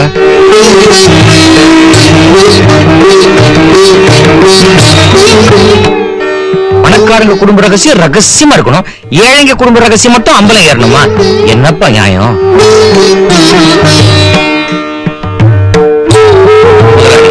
என்ன ஒரு மனுஷனா மதிச்சு உங்களோட குடும்ப ரகசியத்தை என்கிட்ட சொன்னீங்கன்னா, உங்களை தெய்வமா மதிச்சு நானும் என்னோட குடும்ப ரகசியத்தை உங்ககிட்ட சொல்றேன்.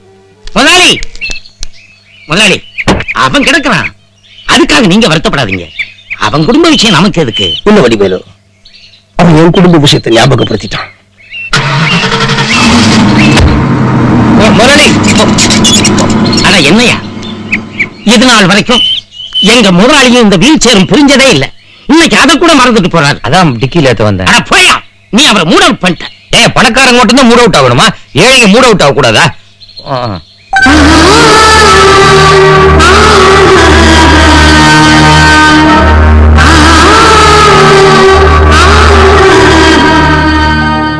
முதலாளி முதலாளி முதலாளி, நீங்க காலையில இருந்து எதுவுமே சாப்பிடல. முதலாளி,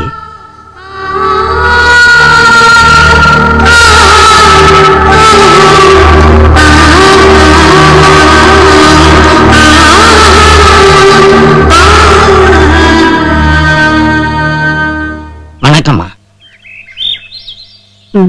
வணக்கம். நான் சுந்தரமூர்த்தி ஐயா கல்யாண மண்டபத்துல வாட்ச்மேனா இருக்கேன். பாத்திருக்கேன். ஐயா இப்ப ரொம்ப முடவுட்ல இருக்காரு. அதுக்கு நான் என்னப்பா செய்யறது? நீங்க அப்படி எல்லாம் சொல்லக்கூடாது. வந்து முன்னையெல்லாம் ஐயாவை பார்க்க அடிக்கடி வருவீங்களாம்.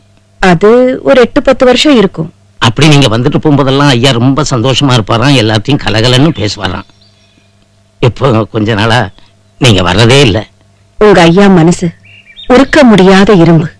ஆனா சில சமயம் உருகி விழுகிற பனிக்கட்டிமா, அவரு இப்படி மூட விட்டாகி நான் பார்த்ததே இல்ல.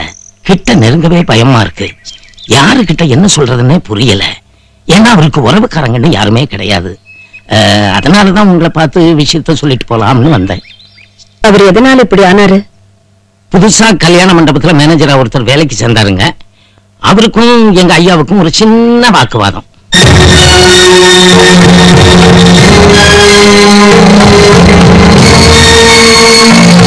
ஐய, புதுசா வேலைக்கு சேர்ந்த பையன் இதெல்லாம் ஏன் கேக்குறான்? ஆமா, என் இடம் உனக்கு எப்படி தெரியும்? எனக்கு முன்னால இருந்த வாட்ச்மேன் சொன்னாமா. எனக்கு உங்க ஐயாவுக்கு என்ன உறவுன்னு அந்த வாட்ச்மேன் உங்ககிட்ட சொன்னானா? அவனுக்கே தெரியாதுன்னு சொன்னாமா. சரி, நீ போ, நான் வர்றேன். சரிம்மா.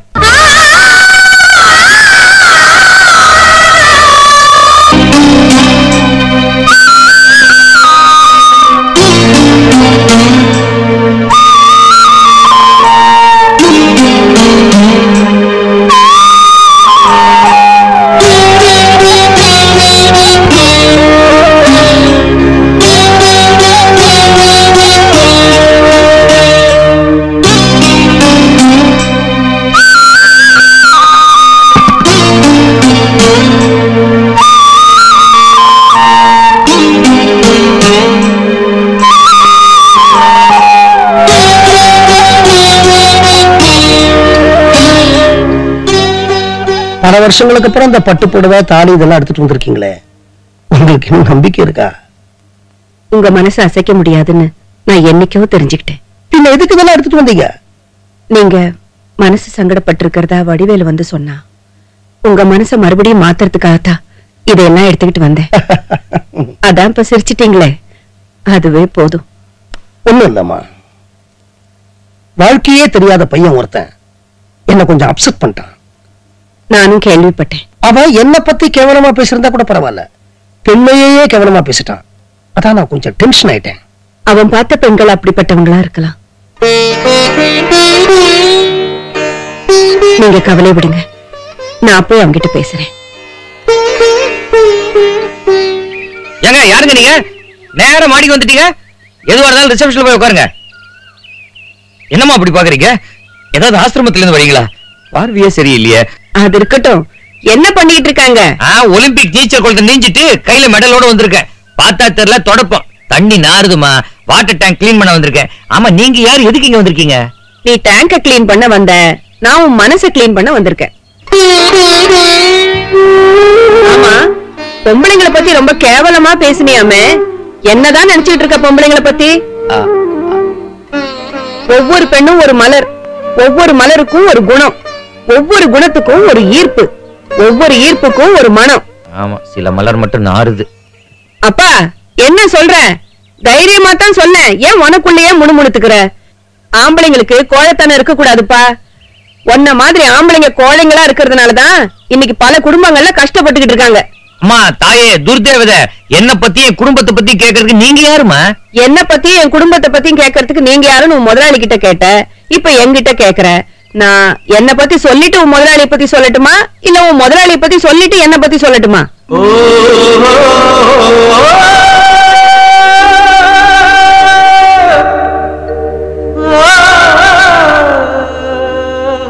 உங்க முதலாளி இருக்காரே, அவர் ஒரு சாதாரண ஏழை குடும்பத்துல பிறந்தவர் தான்.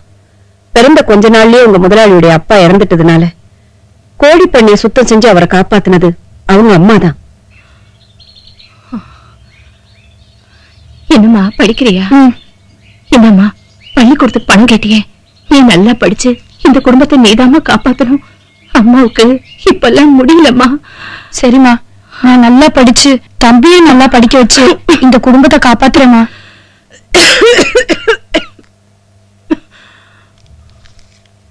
உங்க முதலாளியுடைய அம்மாவால அந்த கோழி பண்ணை பெருக்க முடிஞ்சது. ஆனா பொருளாதாரத்தை பெருக்க முடியல. தன்னை இந்த உலகத்துல இருந்து கழிச்சுக்க முடிஞ்சது. ஆனா தான் பட்ட கடனை கழிக்க முடியல. அவளால சாவ வகுத்துக்க முடிஞ்சது. ஆனா வாழ்வை வகுக்க முடியல.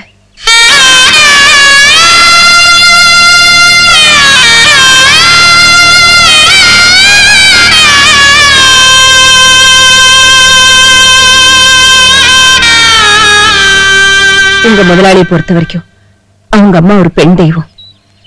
அதனால எந்த அம்மாவை பத்தி யார் தப்பா பேசினாலும் அவரால் அதை பொறுத்துக்க முடியாது.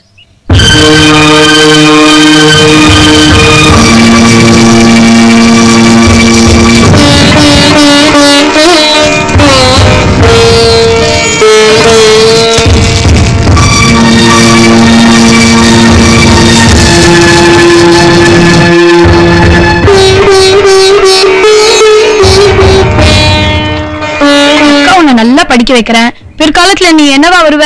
ரிக்ஷா ஓட்டுறானா? ஐயோ, ஏழைங்களோட கனவு ரிக்ஷா ஓட்டுறது, பால் போடுறது, பேப்பர் விக்கிறது, இவ்வளவுதானா? பெருசா ஏதாவது சொல்லு பாக்கலாம். கூர்க்கா. ஐயோ ஐயோ, டாக்டரா வரணும், ஜட்ஜா வரணும், இன்ஸ்பெக்டரா வரணும், வக்கீலா வரணும். உங்க முதலாளியோட அக்கா தான் அவரை படிக்க வச்சாங்க. ஆனா படிச்சா மட்டும் போதுமா? முன்னுக்கு வந்துட முடியுமா? அதுக்கும் அவங்க அக்கா மூலமாவே ஒரு வழி வந்தது. அதுல சோகமும் இருந்தது, சோகமும் இருந்தது. ஒரு லாரி ஆக்சிடென்ட்ல அவங்க அக்கா இறந்தது சோகம். அதுல வந்த இன்சூரன்ஸ் பணம் சுகம். அந்த பணத்தை முதலா வச்சுதான் தான் படிச்ச படிப்பு அஸ்திவாரமா வச்சுதான் 5 வருஷத்துல உங்க முதலாளி கோடீஸ்வரன் ஆனார். அவரை பொறுத்த வரைக்கும் அவங்க அக்காவும் ஒரு பெண் தெய்வம் தான். அதனால எந்த அக்காவை பத்தி யார் தவறா பேசினாலும் அதையும் அவரால் தாங்கிக்க முடியாது. ஒரு ஏழை டீச்சர் மேல ஆசைப்பட்டு பிரியப்பட்டு ஏன் லவ் பண்ணினார்னு கூட சொல்லலாம். அவளை உங்க முதலாளி கல்யாணம் பண்ணிக்கிட்டாரு. அவ பேரு உமா மகேஸ்வரி.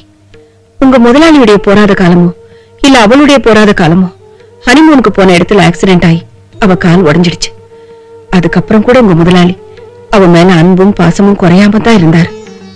ஆனா அந்த டீச்சர் தான் மன நிம்மதி இல்லாம இருந்தா. அப்படி இருந்த போது ஒரு நாள்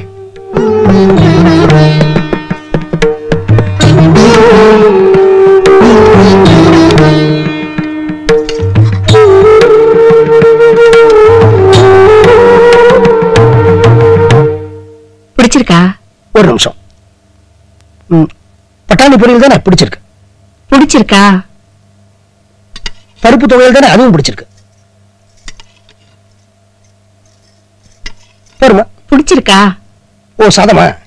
சாதத்துல என்ன ருசி பிடிச்சிருக்கு? ஒரு நிமிஷம். தண்ணியும் சூப்பரா பிடிச்சிருக்கு. நான் பிடிச்சிருக்கா பிடிச்சிருக்கான்னு கேட்டது சாதத்தையும் பதார்த்தத்தையும் இல்ல. வந்து பரிமாறிட்டு போனாலே அவளை உங்களுக்கு பிடிச்சிருக்கா? ஏண்டி, நீ ஆஸ்பத்திரியில இருந்த போதும் சரி, இப்ப வீட்டுக்கு வந்ததுக்கு அப்புறமும் சரி, வீட்டு நிர்வாகத்தை நீ தான் கவனிக்கிற. உனக்கு பிடிச்சிருந்தா பொறுமை, எனக்கு ஏன் பிடிக்கணும்? நான் கேட்கிற கேள்விக்கு பதில் சொல்லுங்க. பிடிச்சிருக்கா? அந்த பொண்ணு பேர் என்ன? போதும் பொண்ணு. போதும் பொண்ணா? பேரே பிடிக்கல எனக்கு. அவங்க அம்மாவுக்கு 6 பொன் குழந்தையா, 7வதா இவ பிறந்திருக்கா. அதான் போதும் பொண்ணுன்னு பேர் வச்சிருக்காங்க. பேரை வேணா நம்ம மாத்திக்கலாங்க. உங்களுக்கு அவளை பிடிச்சிருக்கா? அம்மா போதும் பொண்ணு. உள்ள போமா, உள்ள போமா, உள்ள போமா. பிடிச்சிருக்கடி. அப்போ நான் உங்க வீட்டுல பேசலாமா? என்ன பேச போற? நீங்க தான் பிடிச்சிருக்குன்னு சொன்னீங்களே, நீங்க அவளை 2வது கல்யாணம் பண்ணிக்கங்க.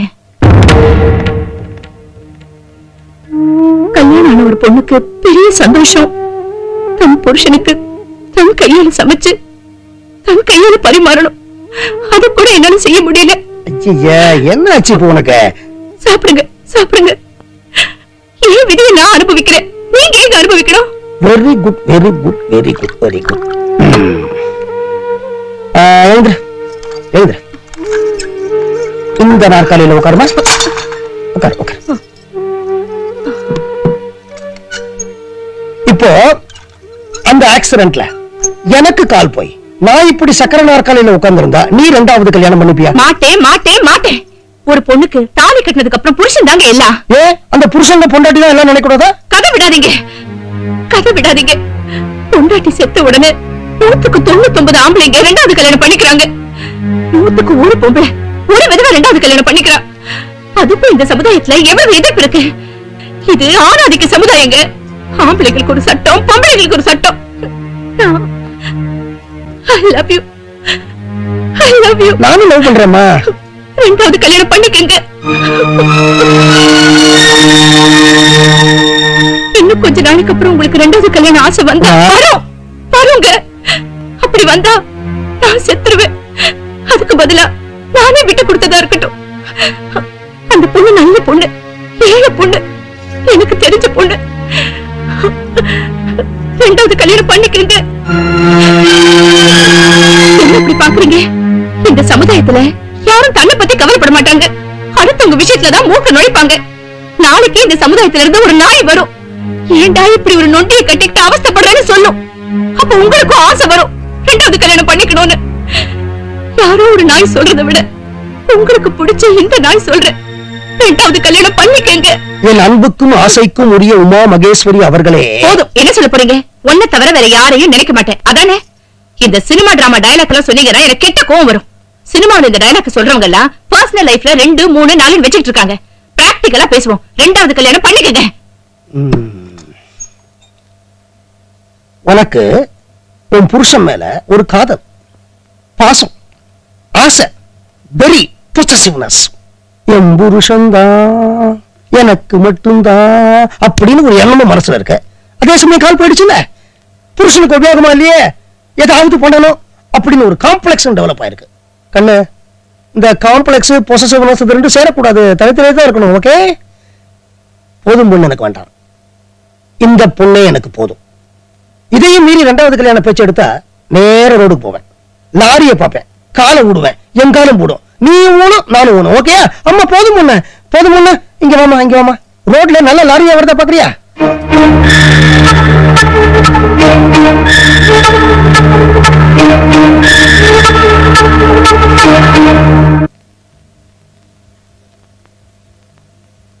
ஆண் வர்க்கத்தை பத்தி எனக்கு நல்லா தெரியும். நீங்களாவோ இல்ல இந்த சமுதாயம் சொல்லியோ கண்டிப்பா நீங்க ரெண்டாம் கல்யாணம் பண்ணிக்கத்தான் போறீங்க. உங்களை பத்தி நீங்க முடிவெடுக்க கூடாது. உங்களை பத்தி இந்த சமுதாயத்துக்கு முடிவெடுக்க அருகதையே கிடையாது. உங்களை பத்தி நான் மட்டுமே முடிவெடுப்பேன். தயவு செஞ்சு ரெண்டாவது கல்யாணம் பண்ணிக்கங்க. நீங்க ரெண்டாம் கல்யாணம் பண்ணிக்கிற அன்னைக்கு மலர் கொத்தோட கல்யாண மண்டபத்துக்கு வருவேன். போறேன். நான் ரெண்டாம் கல்யாணம் பண்ணிக்கிற அன்னைக்கு நீ மலர் கொத்தோட அங்க வர போறியா? உன்னை பத்தி எனக்கு தெரியாதா? என்னை விட்டு 24 மணி நேரம் கூட உன்னால பிரிஞ்சிருக்க முடியாது. நீ கண்டிப்பா திரும்பி வருவ. அப்ப இந்த லெட்டரை ஃப்ரேம் பண்ணி ஹால்ல மாட்ட போறேன்.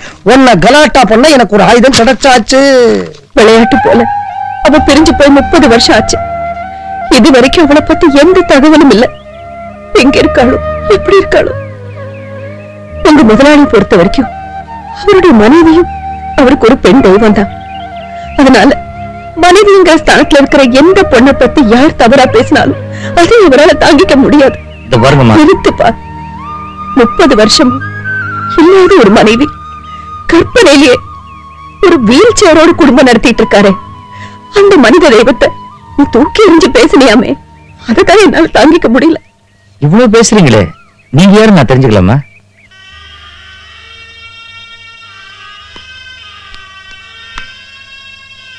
என்னம்மா இதெல்லாம்? மாப்பிள்ள, என் பொண்ணுக்கு ஒரு நல்ல வாழ்க்கை அமையணும்னு நான் வேண்டாத தெய்வம் இல்ல. என் வேண்டுதலுக்கெல்லாம் பலன் அளிக்கிற மாதிரி ஆண்டவன் உங்களை எனக்கு மாப்பிள்ளையா கொடுத்தான். ஆனா அந்த படுபாவுக்குத்தான் உங்களோட வாழ கொடுத்து வைக்கல. இன்னையோட அவ போய் 1 வருஷம் ஆகுது. இனிமே அவ திரும்பி வருவாங்கிற நம்பிக்கையும் எனக்கு இல்ல. அவ தலையெழுத்து அவ்வளவுதான். ஆனா அவளை நினைச்சுக்கிட்டு நீங்களே கற்பனையா ஒரு வாழ்க்கையை வாழ்ந்துட்டு இருக்கீங்க. உங்களுக்கு என்ன குறைச்சு? பணம் இல்லையா, அந்தஸ்து இல்லையா, இல்ல வயசுதான் இல்லையா? நீங்க மட்டும் ஒரு வார்த்தை சொல்லுங்க. இந்த கூரைப்படுவை கட்டிக்கிறதுக்கு நல்ல பொண்ணா பார்த்து நான் கூட்டிட்டு வரேன். இந்த தாலி அவ கழுத்துல கட்டுங்க, சந்தோஷமா வாழுங்க. இத பாருங்கம்மா, என்கிட்ட பணம் இருக்கலாம், அந்தஸ்து இருக்கலாம், வயசும் இருக்கலாம், ஆனா கூடவே மனசுன்னு ஒண்ணு இருக்கே. ஒரு கணவனால தன் மனைவியின் நினைவோட மட்டும் வாழ முடியும் அப்படின்னு இந்த உலகத்துக்கு நிரூபிச்சு காட்ட என் மனைவி எனக்கு ஒரு சந்தர்ப்பம் கொடுத்திருக்கா. இனிமே அவளை தவிர இந்த ஜென்மத்துல எனக்கு இன்னொரு பொண்டாட்டி கிடையாது. இந்த பாருங்க, இனிமே தயவு செய்து அடிக்கடி இந்த வீட்டுக்கு வாங்க, ஆனா இதெல்லாம் எடுத்துட்டு வராதீங்க பிளீஸ்.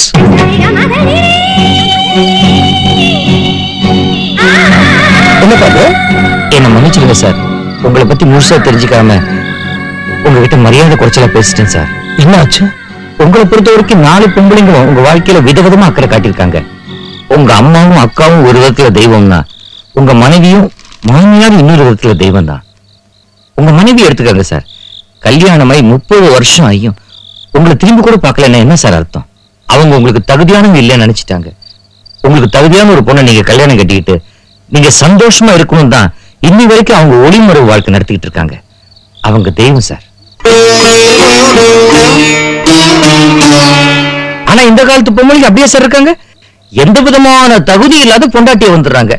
கல்யாணம் ஆகி 3 மாசத்துல எல்லா தகுதியும் தனக்கு வந்துட்டு நினைச்சுக்கிறாங்க, நம்மள ஆட்டி படைக்கிறாங்க. உங்களுக்கு தெரியாது இல்ல சார், உங்க அம்மா வாழ்ந்த காலத்துக்கு பிறகுதான் உங்க அக்கா தலையெடுத்தாங்க. உங்க அக்காவுக்கு பிறகுதான் உங்களுக்கு மனைவின்னு ஒருத்தர் வந்தாங்க. நானும் ஒத்துக்கிறேனே, தனித்தனியா பார்க்கும்போது அம்மா தங்கம் தான், அக்கா வைரம் தான், பொண்டாட்டி வைடூரியம் தான். ஆனா இந்த தங்கம் வைரம் வைடூரியம் இந்த 3 பேத்தையும் குடும்பங்கிற ஒரு டப்பாக்குள்ள போட்டு குலுக்கி எடுத்தீங்க, ஒண்ணு பித்தளையா வரும், ஒண்ணு தகரமா வரும், ஒண்ணு ஈயமா வரும். 3 சேர்ந்து நம்மள பார்த்து ஈன்னு இழிக்கும். அது குடும்பங்கிற டப்பா செய்யற வேலை சார். அதுக்கு அவ்வளவு பவுரு சார். இந்த முடி இருக்கே, இதை சலூன்ல போய் சரைச்சுக்கிறோம், வலிக்குதா? இல்லையே. ஆனா ஒன்னொன்னா புடுங்கி பாருங்க. புடுங்கறதா? எனக்கு வேற வேலை இருக்குப்பா சார். ஒரு உதாரணத்துக்கு சொன்னேன் சார், ஒன்னொன்னா புடுங்கி பாருங்க, வலி உயிர் போயிடும். அது மாதிரிதான் சார் குடும்ப வாழ்க்கையும். சில பேருக்கு தான் சார் சரைச்சுக்கிற பாக்கியம், பல பேருக்கு புடுங்கலோ புடுங்கல், ஒண்ணும் பண்ண முடியாது. இந்த தீபாவளி பொங்கல் இந்த மாதிரி பண்டிகை நாட்கள்ல அம்மா சகோதரி பொண்டாட்டி பொண்ணு இவங்க 4 பேரையும் ஒரு மாதிரி பேலன்ஸ் பண்ணி புடவை வாங்குறதுக்கு பட்ஜெட் போடுற விஷயம் இருக்கே, அது இந்தியாவுக்கே பட்ஜெட் போட்ட மன்மோகன் சிங்காலேயே முடியாத விஷயம் சார். ஆஃப்டர் ஆல் நான் பிகாம் ஏப்ரல்ல கோட் அடிச்சு அரியர்ஸ் செப்டம்பர்ல பாஸ் பண்ணேன் பார்டர்ல. என்னால எப்படி சார் முடியும்? முடியல சார். சிகாமணி, பிகாம் தான் சார். பிகாம் 2வது அட்டெம்ப்ட்ங்கறீங்களா சார்? அமைதியா இருக்க சொன்னேன்ப்பா. இந்த பாரு, நீ சொன்னதை வச்சு உன் குடும்பத்துல இருக்கிற கேரக்டர்ஸ் எப்படி அப்படின்னு நான் ஓரளவுக்கு புரிஞ்சுக்கிட்டேன். நீ எல்லாத்தையும் சொல்ல வேண்டாம். அந்த ஓயாத தலைவலி ஒழியாத தலைவலிக்கு மத்தியில ஒரு நாள் ஏதோ ஒண்ணு நடந்திருக்கணும். அதை வச்சுதான் நீ வீட்டை விட்டு வெளியில வந்திருக்கணும். அந்த கிளைமேக்ஸ் சீன் என்ன?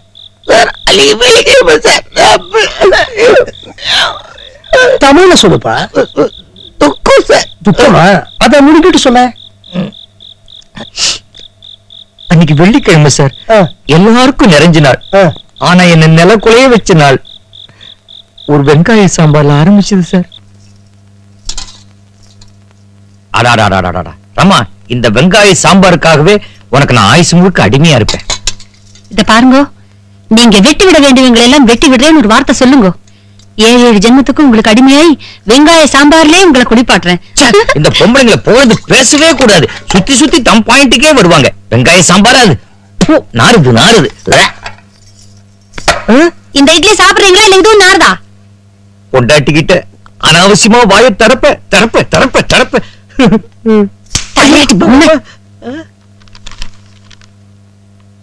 அம்மா மாமி. அட்டட்டட்டட்டா, கோழி கூவிடக்கூடாதே, கொள்ளையடிக்கிற கூட்டம் வந்தாச்சு. முதுவா பேசுறீ, அவ காதல் விழப்போகுது. விடாதுங்க, விடவே விடாது. ஏன்னா அவங்களுக்கு காதே கிடையாதே. ஆண்டவன் உங்களை காது இல்லாமே படைச்சிட்டான். அந்த மூஞ்சிக்கு 2 பக்கம் தொன்ன மாதிரி பெருசா தொங்குதே, அது என்ன? அதான் காது. கேட்டாதாங்க அது காது. இது கேட்காது. இப்ப உங்களுக்கு மீசை இருக்கு, ஆனா வீரம் இருக்கா? வீரம் இருந்தாதாங்க அந்த மீசையால பிரயோஜனம். அதே மாதிரி கேட்டாதான் அந்த காது உங்களுக்கு பிரயோஜனம். இட்லி நாறுது, எனக்கு வேணாம். மரியாதையா சாப்பிடுறா? அம்மா, நம்ம சுருதி இருக்காளோ இல்லையோ, கொடுத்து வச்சவ பாரு. இப்பதான் +2 பரீட்சை எழுத போறா. அதுக்குள்ளேயே பழிச்சுன்னு கல்யாணத்துக்கு வரன் வந்து நிக்கிறது. ஏண்டியம்மா இப்ப இவ கல்யாணத்துக்கு அவசரம்? இப்ப பார்த்தா நாளைக்கேவா முடிஞ்சிட போறது. கல்யாணங்கிறது 1000 காலத்து பயிர். இப்ப பாக்குறோம், நடக்கிறப்ப நடக்கட்டுமே. சூப்பர் ஜாதகம்மா. என்ன அந்த ஜாதகத்தை எடுத்து கொடுங்க. மாமி பாருங்க, ஆட்ட கடிச்சு மாட்ட கடிச்சு ஆளை கடிச்ச கதையா உங்களை கைக்குள்ள போட்டுட்டா. அப்புறம் என்ன பேச முடியாதபடி ஏவாய அடைச்சுட்டா. இப்ப என் பொண்ணுக்கு வரன் பாக்க இதுக்கெல்லாம் யாரு? ஏண்டி ஜாதகம் தானே கொண்டு வந்திருக்கா, கல்யாணமேவா பண்ணிட்டா? ஓஹோ, இந்த ஆத்துல ஒரு கல்யாணம் நடக்கணும்னு உங்களுக்கு ரொம்ப ஆசையா இருந்தா பேசாம என்ன தள்ளி வச்சுட்டு நீங்க 2ஆம் கல்யாணம் பண்ணிக்கோங்க. என் வாழ்க்கையாவது உருப்படட்டும் சாமி. நான் ஏண்டி உன்னை தள்ளி வச்சுட்டு 2ஆம் கல்யாணம் பண்ணிக்கிறேன்? எப்ப நான் உன்னை தள்ளி வைக்கிறேனோ அப்பவே என் வாழ்க்கை உருப்பிட்டுமே. மாமி ஒரு சூப்பர் இடம். என் ஃப்ரெண்டோட பையன் எங்க வேலை பார்க்கறான்னு கேளுங்க. சீட்டு கம்பெனில. ஐயோ, சத்தியமா இந்த இடம் வேண்டாம் வேண்டாங்க. இவர் ஃப்ரெண்டோட பையங்கிறது டிஸ்குவாலிஃபிகேஷன் நம்பர் 1. சீட்டு கம்பெனில வேலை செய்யறாங்கிறது டிஸ்குவாலிஃபிகேஷன் நம்பர் 2. மெயின் டிஸ்குவாலிஃபிகேஷனே ஜாதகத்தை இவங்க எடுத்துட்டு வந்திருக்காங்களே அதான். ரமா ரமா, இந்த ஜாதகத்தை எடுத்துட்டு போய் சாமி படத்து முன்னால வைமா. ஸ்ருதிமா, இங்க இருக்கிற குப்பை எல்லாத்தையும் எடுத்துட்டு போய் அந்த குப்பை தொட்டில கொட்டுமா. ஏண்டி எங்க அம்மா ஜாதகத்தை கொண்டு போய் சாமி படத்துல வெய்யின்னு சொல்லும் போதுதான் குப்பையெல்லாம் கொண்டு கொட்டுமான்னு சொல்லுமா? பரவாயில்ல, உங்களுக்கு நான் சொன்னது புரிஞ்சுட்டா? அப்ப நிச்சயமா அதுங்களுக்கும் புரிஞ்சிருக்கும். இந்த பாருங்க மாமி, சண்டை சச்சரவு பிக்கல் படுகள் ஒண்ணும் வராது. எல்லாத்தையும் நான் பாத்துக்கிறேன். ஏன்னா நானும் பையனோட அப்பாவும் ஒரே கம்பெனில வேலை பாக்குறோம். பக்கத்து சீட்டு. புரிஞ்சுதா? பையா அப்பாவும் டுபாக்கூர் தான். டுபாக்கூரா? என்னடி சொல்ற? இத பாருங்க, உங்க மாயவரம் மயூரநாதர், எங்க மன்னார்குடி ராஜகோபால் சாமி 2 பேர் மேலே சத்தியமா சொல்றேன், உங்க அக்கா புருஷனுக்கு வாழ்நாள்லே வேலை வெட்டி கிடையாது. இவரோட சேர்ந்து அவர் வேலை பாக்குறாருன்னா என்ன அர்த்தம்? அவருக்கும் வேலை இல்லைன்னு தானே அர்த்தம். என்னடி பக்கத்து சீட்டுன்னு சொல்றாரு? அதேதான், பார்க்ல பெஞ்சில பக்கத்து சீட்டு. அதான் கல்யாண பரிசு தங்கவேல் மாதிரி. ரமா ரமா, இந்த ஜாதகத்தை எடுத்துட்டு போய் சாமி படத்து முன்னால வைக்க சொன்னேடி. ஸ்ருதி, அந்த குப்பையெல்லாம் எடுத்துட்டு போய் குப்பை தொட்டில கொட்டச்சனேடி. ஏண்டிமா பையன் என்ன படிச்சிருக்கான்? என்னம்மா, காமராஜ நாடார் படிச்சாரா? அவர் இந்த நாட்டுக்கே முதல் மந்திரியா வரலையா? அவ்வளவு ஏன் உன் மாப்பிள்ள படிச்சாரா? அவர் முன்னுக்கு வரலையா? ஐயோ, எங்க வச்சேன்? என்னடி தேடுற? வச்சேனே அந்த இருக்கு. ஐயோ, என்னைய நான் கொளுத்திக்க போறேன். காமராஜ நாடார் உங்க அக்கா புருஷன் ஒண்ணா? அவர் குத்து விளக்கு, இந்த தீவெட்டி, அவர் கோயில் கோபுரம், இது குட்டிச்சவரு. அடுத்தவன் கையில 5 காசு கூட எதிர்பார்க்க கூடாதுன்னு நினைக்கிற புண்ணியம் அவரு. அடுத்தவன் கையில 5 காசு கூட மிஞ்சவே கூடாதுன்னு நினைக்கிறது இந்த ஆளு. இப்ப என்னையே நான் கொளுத்திக்கிட்டு அதுக்கு காரணம் உங்க அக்காவும் அக்கா வீட்டுக்காரன் தான் சொல்ல போறேன். 2 பேரையும் பிடிச்சி 7 வருஷம் உள்ள போடுவாங்கல்ல. நான் செத்தாலும் பரவாயில்ல, காமராஜ நாடார இந்த ஆளையும் கம்பேர் பண்ணதுக்கு 2 போய் 7 வருஷம் உள்ள இருக்கட்டும். என்னம்மா இது? நம்மளே பேசிட்டு இருந்தோம்னா என்ன அர்த்தம்? சித்தேரு, சிகாமணி இத வரேன்க்கா, கூப்பிடுறாங்க. இத பாருங்க, உங்களுக்கு தான் மண்டை இருக்குன்னு அங்க போய் அவங்க சொல்றதுக்கெல்லாம் மண்டைய ஆட்டினீங்க. மண்டைய பிடிக்க மெடிசஞ்சில வச்சுட்டு மன்னார்குடிக்கு போயிடுவேன். போங்க. கேக்குறேன்னு தப்பா எடுத்துக்காத. மன்னார்குடியில எல்லா பொம்பளைங்களுமே இப்படிதான் இருப்பாங்களா?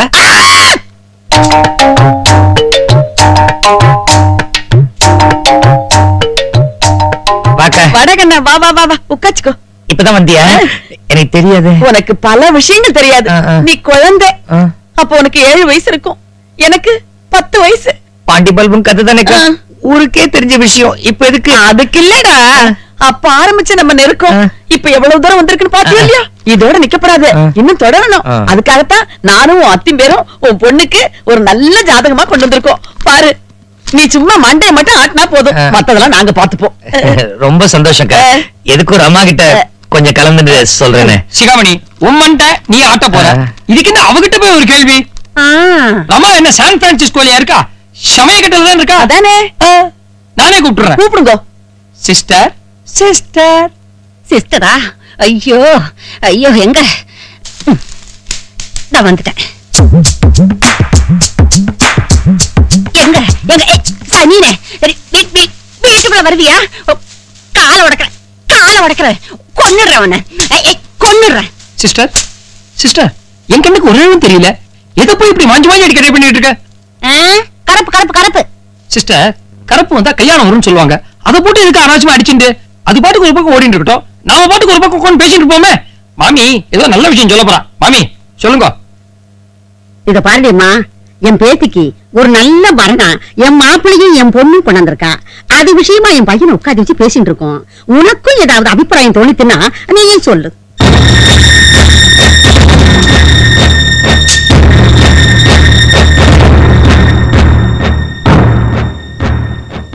என்னண்ணா, உங்க அம்மா சொன்னது கேட்டலா? கேட்டேன். உங்களுக்கு ஒண்ணும் தெரியலையா? தெரியலையே. அவங்க சொன்னதுக்கு அர்த்தமே புரியலையா? ஏண்டி இதெல்லாம் மர்ம தேசம் ஓலைச்சோடிய அர்த்தம் புரியாம போறதுக்கு? ஓஹோ, அப்ப அவங்களுக்கு நான் பதில் சொல்லலாமா? சொல்ல.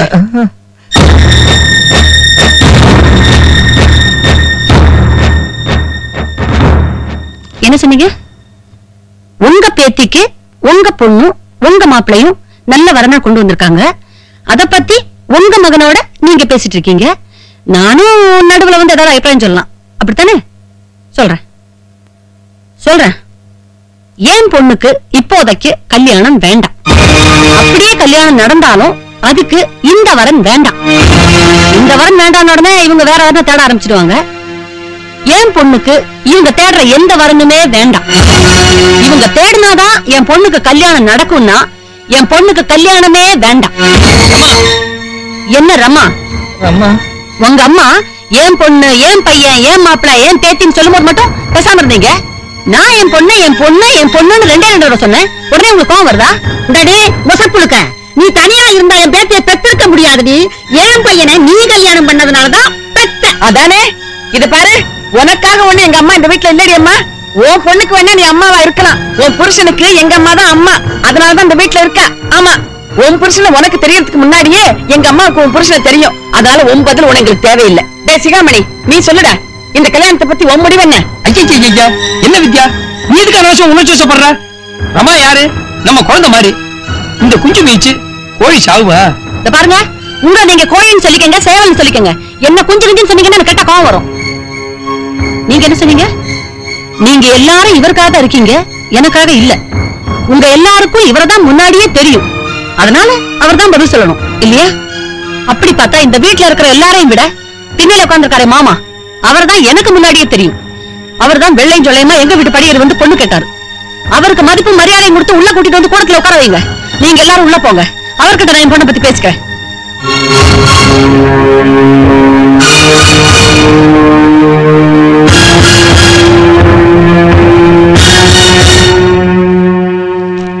என்ன என்ன வாங்க, நம்மள ஆத்துக்கு போவோம். சமைச்சு வச்சிருக்கியா? இல்ல, இருந்து சாப்பிட்டு போறது என்ன அவசரம்?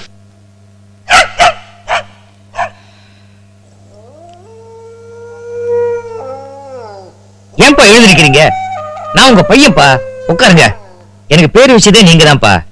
இப்ப எனக்கு சோறு வைக்கிறதே நீதானப்பா. கொடுக்க வேண்டிய மரியாதை கொடுத்துதானே தீரணும். அப்பா, உள்ள ஒரு பெரிய யுத்தமே நடந்து உங்களுக்கு தெரியுமா? சாதாரணமாக நேற்றைக்கு நியூஸ் நான் இன்னைக்கு படிக்கிறவன். உள்ள ஏதோ யுத்தம் நடக்குதுன்னு எனக்கு தெரியும். ஏன் அவசரப்படுவானே, நாளைக்கு தெரிஞ்சுக்கலாமேன்னு விட்டுட்டேன். இதுக்கு நான் மொட்டை மாடிக்கே போலாம்.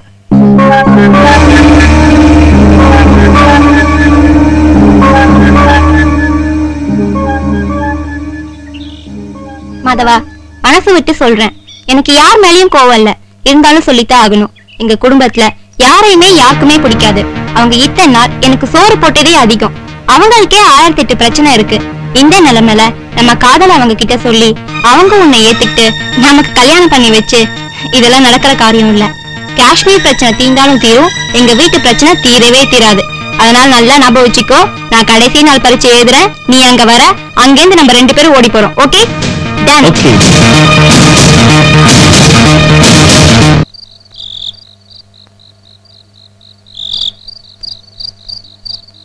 எங்க அம்மா, என் அக்கா, என் பொண்டாட்டி, அவங்க 3 பேருமே எங்க வீட்டு நடுக்கூடத்துல தான் வெடி வச்சாங்க. ஆனா என் பொண்ணும் என் வீட்டுக்கே வேட்டு வைக்க பார்த்துட்டா. அவங்க 3 பேரால என்னோட மன நிம்மதி தான் போச்சு. ஆனா என் பொண்ணால குடும்ப மானமே போயிடுவோன்னு பயந்துட்டேன். அதான் ஓடி வந்துட்டேன். சிகாமணி, உன் குடும்பத்துக்கு எதிரா மானம்னு கேட்க போறீங்க, அதானே? உட்காருப்பா, உட்கார்.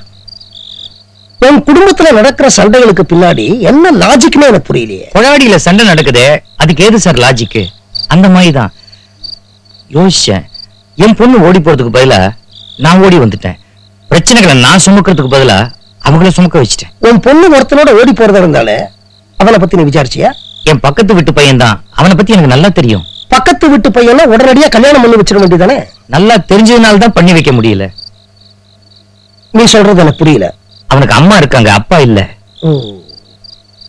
அந்த பையனுடைய அம்மா ஒரு விதவையா? அப்பான்னு ஒருத்தர் இல்லாம பிறந்தவன் சார் அவன். ஐயோ, அது எல்லாத்த விட பெரிய சிக்கலாச்சே. இடியாப்ப சிக்கல் சார். அந்த பையனோட அம்மா தனியா இருந்து ஒரு ஊரையே சமாளிப்பாங்க. எங்க ஏரியா இன்ஸ்பெக்டர் அவங்க ஜாக்கெட்டுக்குள்ள இல்ல பாக்கெட்டுக்குள்ள. நான் மட்டும் அந்த அம்மா கையில தனியா மாட்டினேன், என்ன நடு ரோட்ல போட்டு புரட்டி எடுத்துருவாங்க. இவ்வளவுக்கு அப்புறமும் சொல்றேன் சிகாமணி, நீ வீட்டை விட்டு வெளியில வந்திருக்க கூடாது. தூக்கு மாட்டிட்டு செத்துருக்கணுங்கிறீங்களா? அது இல்லப்பா, பிரச்சனைகளை விட்டு நீ ஓடுறதால பிரச்சனைகள் உன்னை விட்டு ஓடிடாது. நான் ஒரு மிடில் இன்கம் சார். நான் ஐஎஸ்டி இன்கம் குரூப். உன்னுடைய பிரச்சனைகளை என்னால சால்வ் பண்ண முடியும். விஷயத்தை என்கிட்ட சொல்லிட்டல, நீ போ சார். போப்பா. வரேன் சார்.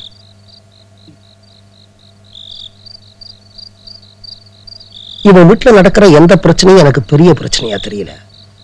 ஆனா அந்த பொண்ணு பிரச்சனை தான் பெரிய பிரச்சனையா இருக்கு. சின்ன பொண்ணு, இவன் வேற வீட்டுல இல்ல. தப்பு தண்டா ஏதாவது நடந்து.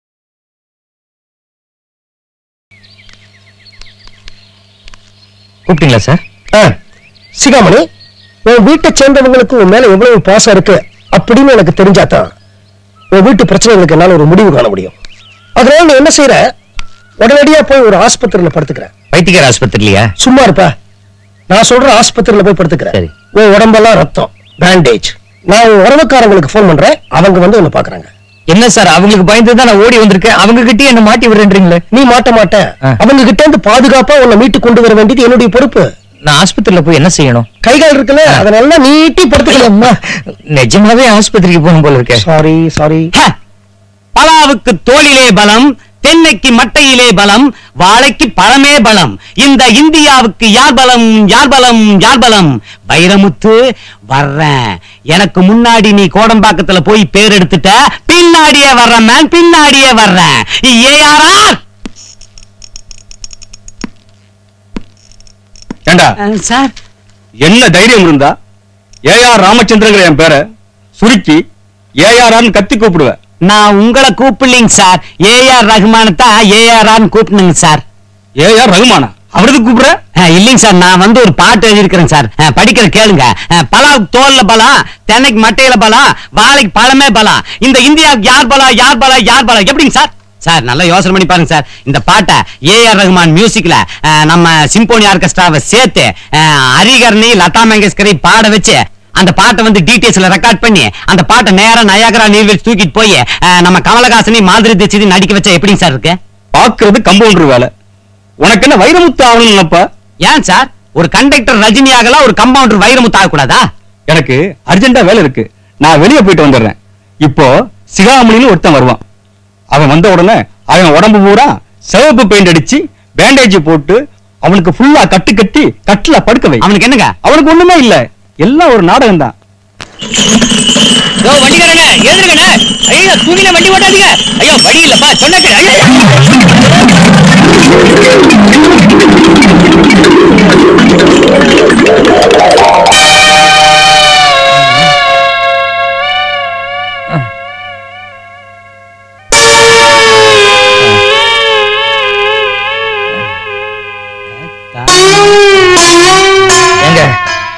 இங்க டாக்டர் கம்பவுண்டர் யாராவது இருக்காங்களா? ஏன் எங்களை பார்த்தா கம்பவுண்டர் மாதிரி தெரியலையாக்க? இல்ல படுக்கையில உட்கார்ந்து இருக்கீங்களேன்னு கேட்டேன். ஏன் கம்பவுண்டர்ல பெட்ல உட்கார கூடாதா? ஆமா, நீ யாரு? என் பேரு சிகாமணி. சிகா மணி. ஏயா உனக்கு எவ்வளவு லொல்லு இருந்ததுன்னா செகப் பெயிண்ட் எடுத்து நீயே உடம்பெல்லாம் பூசிட்டு வந்திருப்ப. நாங்க என்ன கழட்டதுக்கா இருக்கிறோம்? போய் வாஷ் பண்ணிட்டு வாப்போ. இல்லீங்க, எனக்கு நிஜமாவே அடிபட்டுடுச்சு. எங்க ஹாஸ்பிடல் ரூல்ஸ் படி, எங்க டாக்டர் சொன்னபடி உனக்கு அடிபட்டு இருக்க கூடாது. பட்டுச்சு. கூடாது. பட்டுச்சு. படக்கூடாதுயா. பட்டுச்சு. பலாவுக்கு தோளிலே பலம், பல்லவி கிடைச்சிருச்சு. சரணம் சாக்கடைக்கு நாட்டமே பலம். சார் மருந்து போடுங்க சார். ஐயோ. டேய், ராட்சசிங்க வீட்டுக்கு போன் வந்திருக்கு, யாராவது இருந்தா புடிச்சிட்டு வா. வைரமுத்து, உன் வார்த்தைகள் உன் மூளையில் இருந்து உதிக்கின்றன. என் வார்த்தைகள் என் இதயத்திலிருந்து உதயமாகிறது. பலாவுக்கு தோலிலே பலம், தென்னைக்கு மட்டையிலே பலம், வாழைக்கு பழமே பலம், இந்தியாவுக்கு யார் பலம், யார் பலம்? பாருங்க, இனிமே நான் டெலிபோனை உங்க கையில கொடுக்க போறதில்ல. அப்படி கொடுத்தனா டெலிபோன் உருப்படாம போயிடும்.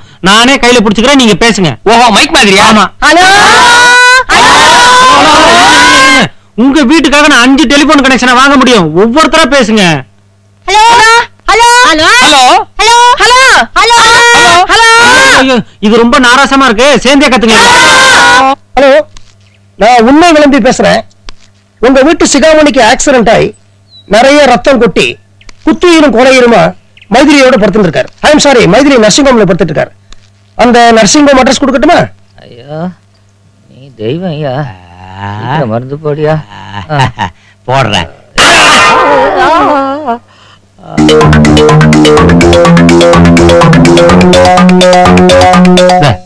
நீங்க வர வேண்டாம், வீட்டை பாத்துங்க. மாமா, என்ன பண்றீங்க? நீங்க தான் வீட்டை பார்த்து சொன்னீங்களா மாப்பிள்ள? ஐயோ, நான் வீட்டை தான் பாத்துக்க சொன்னேன். வீட்டையே பாத்துன்னு சொன்னேன். இது என்ன தாஜ்மஹாலா? கவனிக்கவே இல்ல. மிஸ்டர் சிகாமணி, நான் உங்ககிட்ட ஒரே ஒரு கேள்வி கேட்பேன். கரெக்டா பதில் சொல்லணும். இப்போ நான் உங்களுக்கு ட்ரீட்மெண்ட் பண்ண இல்லையா? உங்களுக்கு உள்ளேயும் மருந்து கொடுத்தேன், வெளியும் மருந்து தடவினேன் இல்லையா? அதாவது உள்ள வந்து கட்டங்காப்பி மாதிரி தண்ணியா ஒரு மருந்தை உள்ள கொடுத்தேன். அப்புறம் கெட்டியா கழும்பு மாதிரி ஒரு மருந்தை வந்து வெளியே தடவினேன். கரெக்டான? ஐயா, நல்ல நிதானமா யோசனை பண்ணி பதில் சொல்லுங்க. டைம் வேணாலும் எவ்வளவு எடுத்துங்க. நல்ல ஒரு தடவை கேட்டுங்க. அதாவது கட்டங்காப்பி மாதிரி இருக்கிற தண்ணியா ஒரு மருந்தை உள்ள கொடுத்தேன், கெட்டியா கழுவு மாதிரி இருக்கிற மருந்தை வெளியே தடவினேன். கரெக்டான? யோ, டென்ஷன் ஆகாதையா. நீ என்ன தெரியுமா பண்ற? நீங்க பாரு, மனசை ஒருநிலைப்படுத்திக்க. மேல உத்தரத்தை பாரு, மூச்சு அடைக்க, நல்லா கான்சன்ட்ரேட் பண்ணி சொல்லி பார்க்கலாம். யோ, நீ என்னோட பூர்வ ஜென்மத்தை பத்தி கேக்குற? 2 நிமிஷம் முன்னாடி நடந்ததுயா. களிம்ப தூக்கி வாயில கொடுத்துட்டு கட்டங்காப்பிய கால்ல தடவிட்டியா? வைரமுத்து, வைரமுத்து வாலியெல்லாம் கூப்பிட்டு கழுத்து நெரிச்சிருவேன். இப்ப எனக்கு என்னையா ஆகும்? வெளியே எரிய, உள்ள பத்திக்கிட்டு எரிய.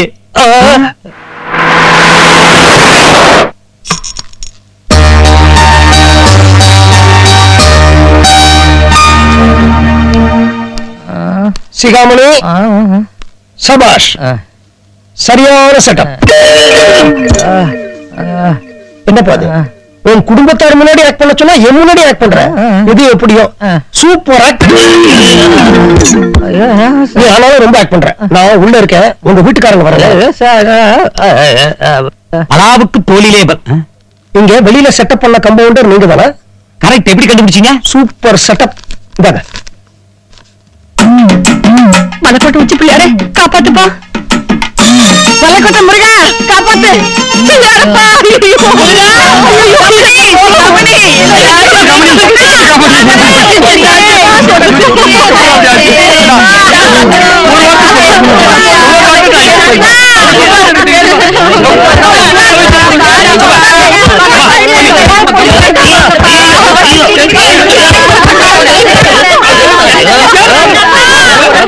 வார்த்தை எழுதும் போது மியூசிக் அழுத்தாத அளவுக்கு நான் பாத்துக்கிறேன். ஏற்கனவே வெளியில சவுண்ட் கொடுத்துட்டு இருக்காங்கல்ல, நீ வேற ஏன் சவுண்ட் கொடுக்குற? முதல்ல உங்களை ஓட்டு. சவுண்ட் கொடுத்தானே? இப்ப பாருங்க. இங்க என்ன ஆஸ்பத்திரியா இல்ல சேலம் ஜங்ஷனா? எல்லாம் வெளியே போங்க. பேஷண்ட் நான் வந்து இன்டென்சிவ் கேர் கூட்டிட்டு போகணும்.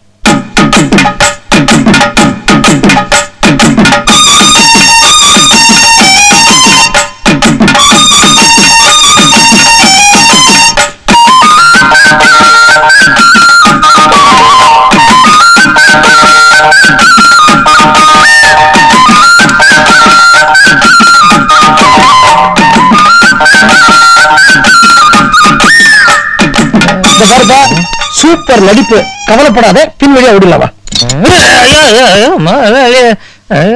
என்னப்பா அது? எங்கிட்டே நீங்க என்னப்பா சார்? நிஜமாவே அடிபட்டுச்சு சார். நல்ல நிதானமா யோசனை பண்ணி சொல்லு. தண்ணி மாதிரி இருக்கிற மருந்தை உள்ள கொடுத்து கெட்டியா கழும்பு மாதிரி இருக்கிற மருந்தை தானே வெளியே தடவுன. நீ என்ன தடவினியோ எனக்கு தெரியாது, ஆனா உள்ளே வெளியே எரியுன்னு. இப்போ முன்னாடியும் பின்னாடி எரியுதியா? என்ன சொல்ற? பின்னாடி 1 பாத்ரூம் வர மாதிரி, முன்னாடி 2 பாத்ரூம் வர மாதிரி இருக்கியா? ஐயோ வாப்பா சிகாமணி, வா வா வா. உடம்பு இப்போ எப்படி இருக்கு? பரவாயில்ல சார், சரியாயிடுச்சு. இப்போ உன் குடும்ப கேரக்டர்ஸ் எல்லாரையும் நான் பார்த்துட்டேன், நல்லா அனலைஸ் பண்ணேன், ஒரு முடிவுக்கு வந்திருக்கிறேன். எங்க குடும்பம் உருப்படாதுன்னு தானே? விளையாடாதப்பா. உன் குடும்ப பிரச்சனைகள் அத்தனைக்கும் காரணம் உன் வீட்டு மாப்பிள்ளை தான். ஏதோ ஒரு நல்ல இடத்துல வேலை செஞ்சுட்டு இருக்க வேண்டிய அவரு இப்போ ஒரு செல்லா காசா இருக்காரு. அது மட்டும் இல்ல, தினம் தினம் உன் வீட்டுக்கு வராரு, டேரா அடிக்கிறாரு, உன் வீட்டு சாப்பாட்டை சாப்பிடறாரு, அப்பப்போ உங்ககிட்ட கடனையும் வாங்கிக்கிறாரு. போதும் போதாதுன்னு ஏதாவது பாலிடிக்ஸ் வேற கிரியேட் பண்ணிட்டு போயிடுறாரு. அது உன் பொண்டாட்டிக்கு பிடிக்கல. அவனால சொல்லவும் முடியல, மெல்லவும் முடியல. சொல்ல முயற்சி பண்ணுவா சார். எங்க பெட்ரூம்லயா? நீ என்ன பண்ணுவ? தூங்குற மாதிரி நடிச்சு தூங்கிடுவேன். ஐயோ, அப்புறம் அவ என்ன பண்ணுவா? சோ அவளால சொல்ல முடியல. உங்க அம்மா அவங்க சொல்லுவாங்களா மாப்பிள்ளைய பத்தி? என்ன இருந்தாலும் பொம்பளைங்களுக்கு மாப்பிள்ளைன்னா மூத்த புள்ள, மருமகன்னா வேலைக்காரி. சோ உங்க மாப்பிள்ளைய இப்போதைக்கு திருத்த முடியாது. அதுக்கு அடுத்தது உங்க அம்மா லைட்டா திருந்தணும். அத யார் பண்றது? உன்னால முடியாதுப்பா. அது நன்றி கடன் கலந்த பாசம் இருக்கே, உன்னால முடியாது. சோ உன் பொண்டாட்டியாலே முடியாது. மாமியார் திருத்த முடியுமா? ஈகோ இருக்கே. இன்னொரு நபர் வீட்டுல இருக்கிறாரு, அதான் உங்க அப்பா. அவர் தான் உங்க அம்மாவை திருத்தணும். நான் கிளம்புறேன் சார். என்னப்பா? இல்ல, கல்யாண மண்டபத்துல பாத்ரூம் கழுவணும். இவ்வளவு முக்கியமான விஷயம் பேசிட்டு இருக்க. என்னால எது முடியுமோ அதானே சார் செய்ய முடியும். உதயசூரியனும் ரெட்டை இலியுமானா ஒன்னா சேரலாம். ஆனா எங்க அப்பாவால எங்க அம்மாவை திருத்த முடியாது சார். முடியும்பா. முடியாது சார். முடியாதுங்கிற வார்த்தை இந்த சுந்தரமூர்த்தியினுடைய அகராதிலேயே கிடையாது.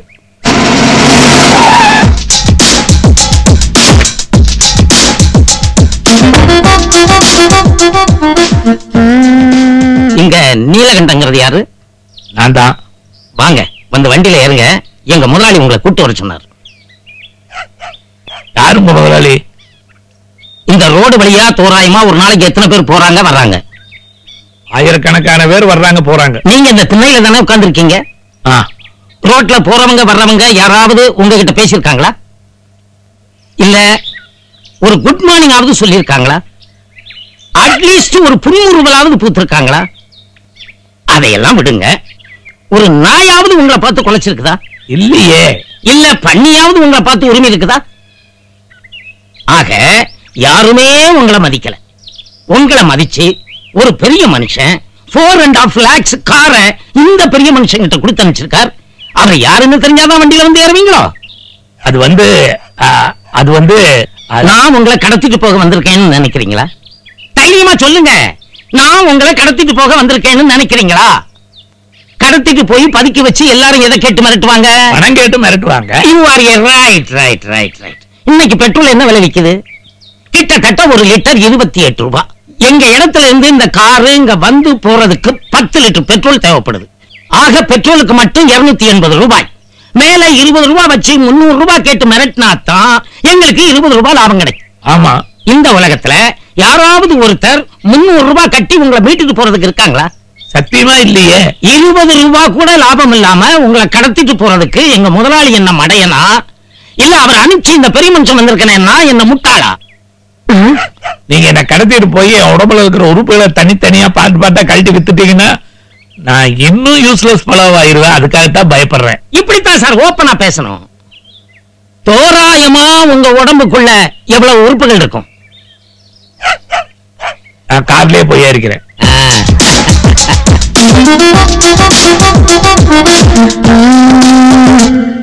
இவரு யாரு கார்ல கூட்டிட்டு போறது? கைய பிடிச்சு நடத்தி கூட்டிட்டு போனாலும் பின்னாலே போவாரு. மிஸ்டர் நீலகண்டன், உட்காருங்க உட்காருங்க. பரவாயில்லை. என்னப்பா வடிவேலு உட்கார மாட்டேங்கிறாரு? சொல்ற மாதிரி சொன்னாதான் அவர் உட்காருவார். அப்ப சொல்லு. மிஸ்டர் நீலகண்டன், இந்த நாட்டுல தோராயமா எவ்வளவு பர்னிச்சர் கடை இருக்கும்? லட்சத்துக்கு மேல இருக்கும். தமிழ்நாட்டுல தோராயமா எவ்வளவு பர்னிச்சர் கடை இருக்கும்? 1000க்கு மேல இருக்கும். இந்த சேலம் ஜில்லாவுல தோராயமா எவ்வளவு பர்னிச்சர் கடை இருக்கும்? 100க்கு மேல இருக்கும். உங்க ஏரியாவுல தோராயமா எவ்வளவு பர்னிச்சர் கடை இருக்கும்? 9 10 இருக்கும். இது வரைக்கும் ஏதாவது ஒரு பர்னிச்சர் கடையில கேவலம் ஒரு முக்காலியாவது வாங்கி போட்டு எந்த நாயாவது உங்களை உட்கார சொல்லி இருக்குதா? சொல்ற மாதிரி சொன்னாதான் அவர் உட்காருவார். முதலாளி இப்ப கேளுங்க. ரொம்ப தடுமாறிட்டாரு. பரவாயில்ல. மிஸ் நீலகண்டன், நான் யாருன்னு கேட்க கூடாது, உங்களை எனக்கு எப்படி தெரியும்னு கேட்க கூடாது. ஆனா நான் கேட்கிற கேள்விக்கு நீங்க பதில் சொல்லணும். ஏன் நீங்க இப்படி ஒரு கோழையாவே இருக்கீங்க? சார், நினைச்ச அப்பா அம்மாவுக்கு நான் பிறக்கல, கிடைச்ச அப்பா அம்மாவுக்கு தான் பிறந்தேன். கிடைச்ச அப்பா அம்மாவுக்கு பிறந்ததுனால நினைச்ச குழந்தை பருவம் கிடைக்கல, கிடைச்ச குழந்தை பருவம் தான் கிடைச்சது. கிடைச்ச குழந்தை பருவம் கிடைச்சதுனால நினைச்ச பள்ளிக்கூடத்துல படிக்கல, கிடைச்ச பள்ளிக்கூடத்துல தான் படிச்சேன். கிடைச்ச பள்ளிக்கூடத்துல படிச்சதுனால நினைச்ச உத்தியோகம் கிடைக்கல, கிடைச்ச உத்தியோகம் தான் கிடைச்சது. கிடைச்ச உத்தியோகம் கிடைச்சதுனால நினைச்ச பொண்டாட்டி கிடைக்கல, கிடைச்ச பொண்டாட்டி தான் கிடைச்சா. அதுக்கப்புறம் என்னால எப்படி சார் வீரனா இருக்க முடியும்? வடிவேலு, இவர் சொன்னது ஏதாவது புரிஞ்சுதா? நினைச்ச மனுஷனை நீங்க கொண்டு உட்கார வைக்கல, கிடைச்ச மனுஷனை தான் உட்கார வச்சிருக்கீங்க. கிடைச்ச மனுஷனை உட்கார வச்சதுனால நீங்க நினைச்சபடி அவரால் பேச முடியாது. அவருக்கு கிடைச்சபடி தான் பேசுவாரு. நீங்க பொறுத்து தான் ஆகணும். ஆமை கரெக்ட் மிஸ்டர் நீலகண்டன்? உட்காருங்க. மிஸ்டர் நீலகண்டன், இப்போ உங்க வீட்டுல யாருமே உங்களை மதிக்கிறது இல்ல, அதான உங்க குறை? ஆமாங்க. சிகாமணி,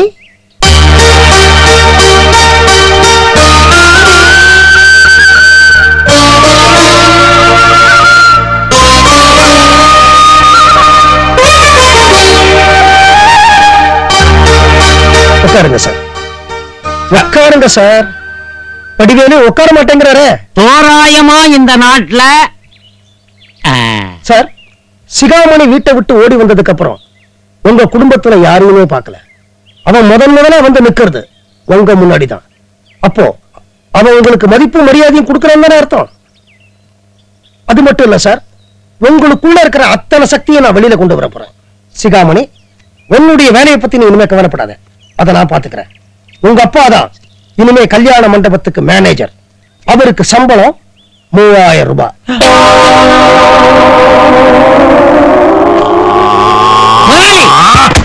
ஐயோ, என்ன நீலகண்டன், மிஸ்டர் நீலகண்டன், மிஸ்டர் நீலகண்டன், நீலகண்டன், முதலாளி, நீங்க ஆனாலும் ரொம்ப மோசம்.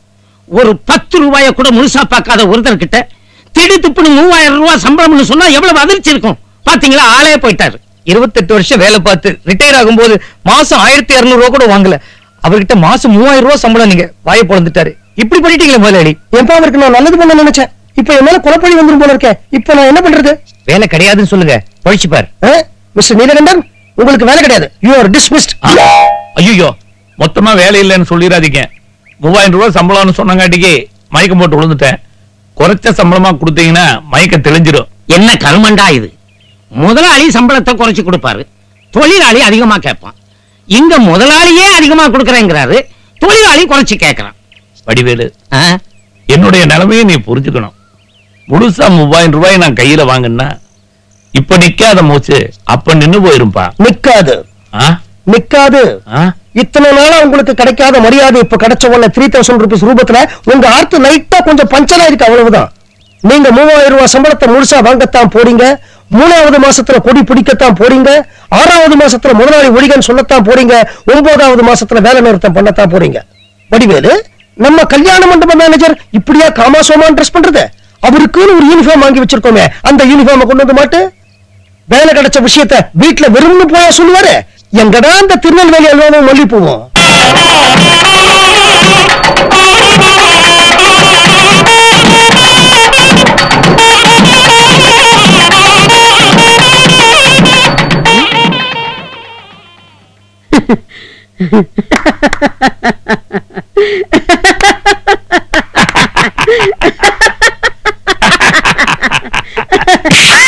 ஐயோ, என்னடி எங்கேயும் இடி விழுந்த மாதிரி சத்தம் கேட்கல?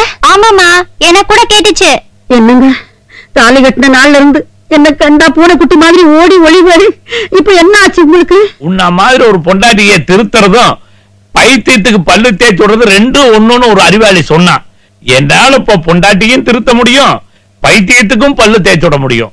ஏன்னா 3000 ரூபாய் சம்பளத்துல எனக்கு வேலை கிடைச்சிருக்கு. ரமா, தாத்தா குறை மாதிரி இல்ல? ஐயோ,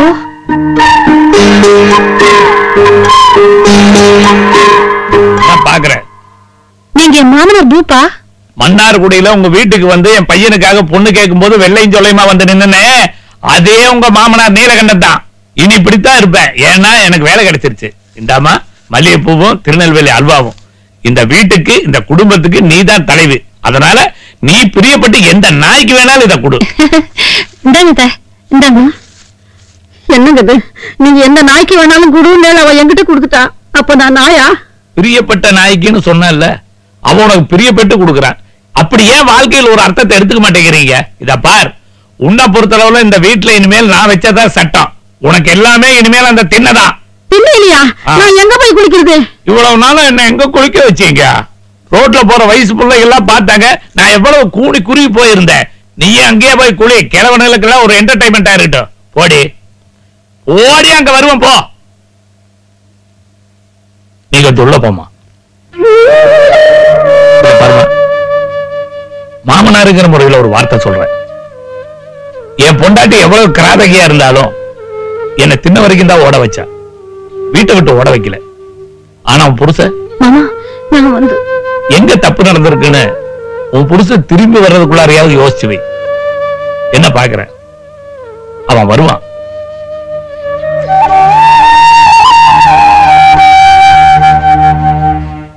ஏன் பசிகாமணி, உதயசூரியனும் ரெட்டாலையும் சேர்ந்தாலும் சேரும், ஆனா எங்க அப்பாவால எங்க அம்மாவை திருத்தவே முடியாதுன்னு சொன்னீங்க. பாத்தியா, உங்க அப்பாவுக்கு பொருளாதார ரீதியா ஒரு வாழ்க்கை கிடைச்ச உடனே ஒரே வாரத்துக்குள்ள தன் பொண்டாட்டியை கைப்பிடிக்குள்ள கொண்டு வந்துட்டாரு. நான் சொல்றேனே தப்பா நினைச்சுக்காத, நான் எல்லாரையும் சொல்லல. இந்த உலகத்துல பாதி உறவுக்காரங்க கொடுக்கிற மதிப்பு மரியாதையும் பணத்தை வச்சுத்தான்.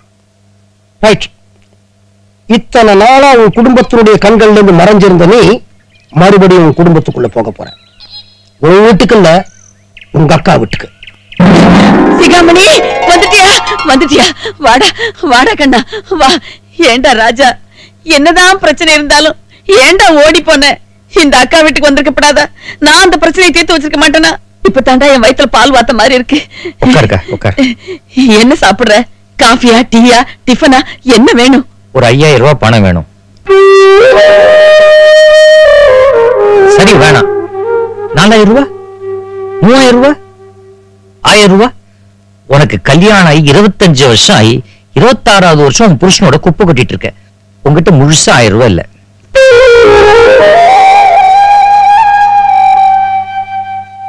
சரி, உன் புருஷன் எங்க வேலை பார்க்கிறார்?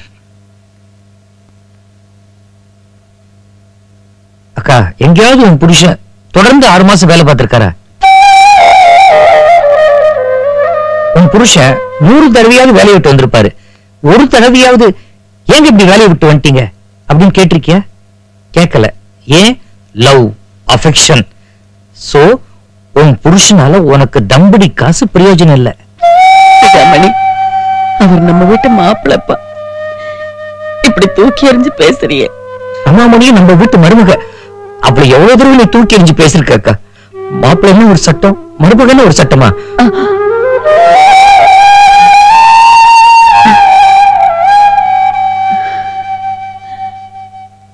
உன் புருஷன் தான் வேலைக்கே போறது இல்லையே, அப்புறம் இதுக்கு சீட்டு, சிகரெட்டு, சினிமா? அவரை திருத்த நீ என்ன முயற்சி பண்ண? அவரால என்னையே காப்பாத்த முடியல, இன்னொரு உயிரையும் காப்பாத்த முடியாதுங்கிறதுக்காக அவருக்கு தெரியாம 3 தடவை கருவை கலைச்சுக்கிட்டேன். அதுதான் என்னால செய்ய முடிஞ்சது. அதுதான்ப்பா என்னால செய்ய முடிஞ்சது.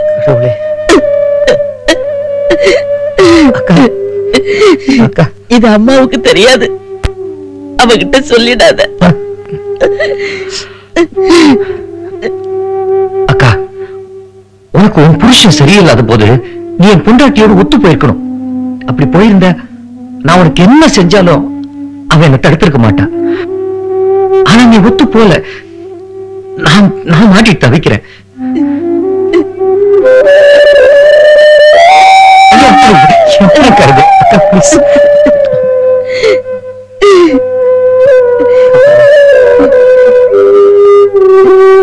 என்னது வாசிக்கிறது திறந்துருக்கு, யாரையும் காணோம். டேய் சிவானி, என்ன டேய் எங்கடா போன? ஏன்டா ஓடின? அது இருக்கட்டும், நீங்க முதல்ல எங்க வேலை பாக்குறீங்க அதை சொல்லுங்க. வேலை இல்லா திண்டாட்டம் தான். என்னடே, இப்போ இந்திய அரசாங்கத்துக்கு அன்எம்ப்ளாய்மெண்ட்ங்கிறது ஒரு பெரிய கேள்விக்குறியா இருக்கு. அங்கங்க எம்ப்ளாய்மெண்ட் எக்ஸ்சேஞ்ச திறந்து வச்சுட்டு வேலை கொடுக்க முடியாம ஸ்டேட் சென்ட்ரல் 2 பேருமே மொழி பிதிக்கி திண்டாடிட்டு இருக்காங்க. அவளே கஷ்டப்படுற போது நாம வேற ஃபர்தரா போய் அவளுக்கு கஷ்டத்தை கொடுக்கணுமா? அதான் வேலை இல்லாம சும்மா இருந்துட்டேன். இன்னைக்கு இந்தியாவோட பிரச்சனை அன்எம்ப்ளாய்மெண்ட் ப்ராப்ளம் இல்ல, அண்டர் எம்ப்ளாய்மெண்ட் தான். ஒவ்வொருத்தனும் தன்னோட தகுதிக்கும் திறமைக்கு ஏத்த வேலை கிடைக்கணும்ன்றான். இல்ல சும்மா இருப்பேங்கிறான். அது எப்படி? ஏதாவது ஒரு வேலைக்கு போகணும்ல. எப்படா போக முடியும்? என் தகுதிக்கும் திறமைக்கு ஏத்த வேலை கிடைக்கலங்கிறதுக்காக நான் ஹோட்டல்ல போய் என்ன காஃபி ஆத்த முடியுமா? இல்ல டேபிள் துடைக்க முடியுமா? பொண்டாட்டி தம்பி தலையை மொட்டை அடிச்சு 50 100 ஏமாத்தி வாங்குறதை விட ஹோட்டல்ல போய் காப்பி ஆத்துறதும் டேபிள் துடைக்கிறதும் கௌரவமான வேலை தான். சரி, கொல்லிமலை உச்சியில ஒரு எஸ்டேட் இருக்கு. அதோட நிர்வாக பொறுப்பை என் முதலாளி கிட்ட சொல்லி வாங்கி தரேன். போறீங்களா? போலாம். ஃபாரஸ்ட் ஏரியா வச்ச சிங்கம் புலி கரடி எல்லாம் இருக்குமே. இது பாருங்க அண்ணா, ஒரு குருவி கூட்டு குடும்பத்துக்கு நடுவுல இத்தனை நாளும் நம்ம 2 பேரும் சிங்கம்புலி கரடியாவே வாழ்ந்துட்டோம். அதுக்கு பரிகாரமா நம்ம 2 பேரும் நிஜமான சிங்கம்புலி கரடியோடவே இருந்துடலாம். இல்ல வித்யா, இருக்க போறோம். இருக்க போறோம். போய் கை கால் அலம்பிட்டு வாங்கோ, 2 பேருக்கும் காஃபி தரேன். அக்கா, என்ன உனக்கு கோவமாக்கா? சிகாமணி, என் புருஷனுக்கு வேலை இல்லைங்கிறது எனக்கு தெரியும். அவர் அப்பப்போ உங்ககிட்ட வாங்கின 50 100 தான் இந்த குடும்பம் நடந்ததுங்கிறது எனக்கு தெரியும். அதுக்காக இந்த அக்காவுக்கு உன் மேல பாசம் இல்லைன்னு மட்டும் நினைச்சிட்டாதா தம்பி? நெஞ்சு நிறைய கொள்ள பாசத்தை வச்சுட்டு இருக்கேன்டா உன் மேல. அப்ப எனக்கு 10 வயசு, உனக்கு 7 வயசு. நான் கொல்லையில பாண்டி ஆடிட்டு இருந்தேன். அக்கா, அந்த கடனை மட்டும் என்னால் அடக்கவே முடியாது அக்கா. மன்னிச்சு.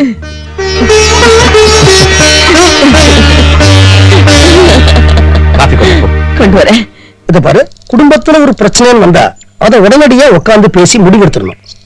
எப்படி சொல்றது? சொன்னா தப்பா நினைச்சுக்குவாங்களா? அப்படின்னு பிரச்சனையை தள்ளி போட்டேன்னு வச்சுக்க, அப்புறம் அந்த பிரச்சனையை சால்வ் பண்ணவே முடியாது. அதுக்கு உங்க அக்கா கிட்ட நீ நடந்துகிட்டது ஒரு உதாரணம். ஓகே, இப்போ நீ உன் வீட்டுக்கு போக போற.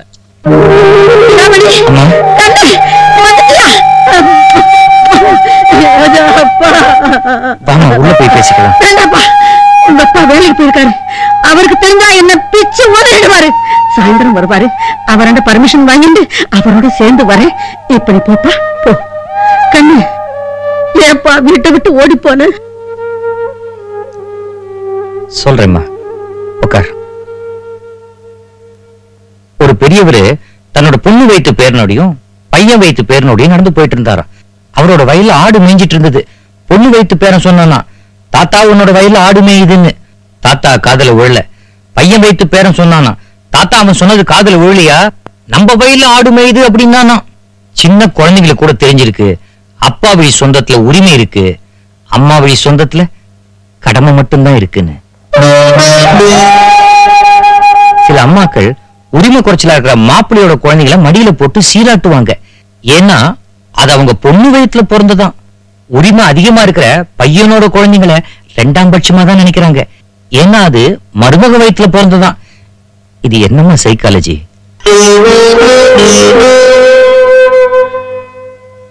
அம்மா, சில பெரியவங்க தான் குடும்பத்துல இருக்கிற எல்லா பிரச்சனைக்கும் காரணமா இருக்காங்கம்மா. என்ன சொல்றியாப்பா? அம்மாவுக்கு தைரியமா குத்தம் சொல்ல முடியுமாம்மா?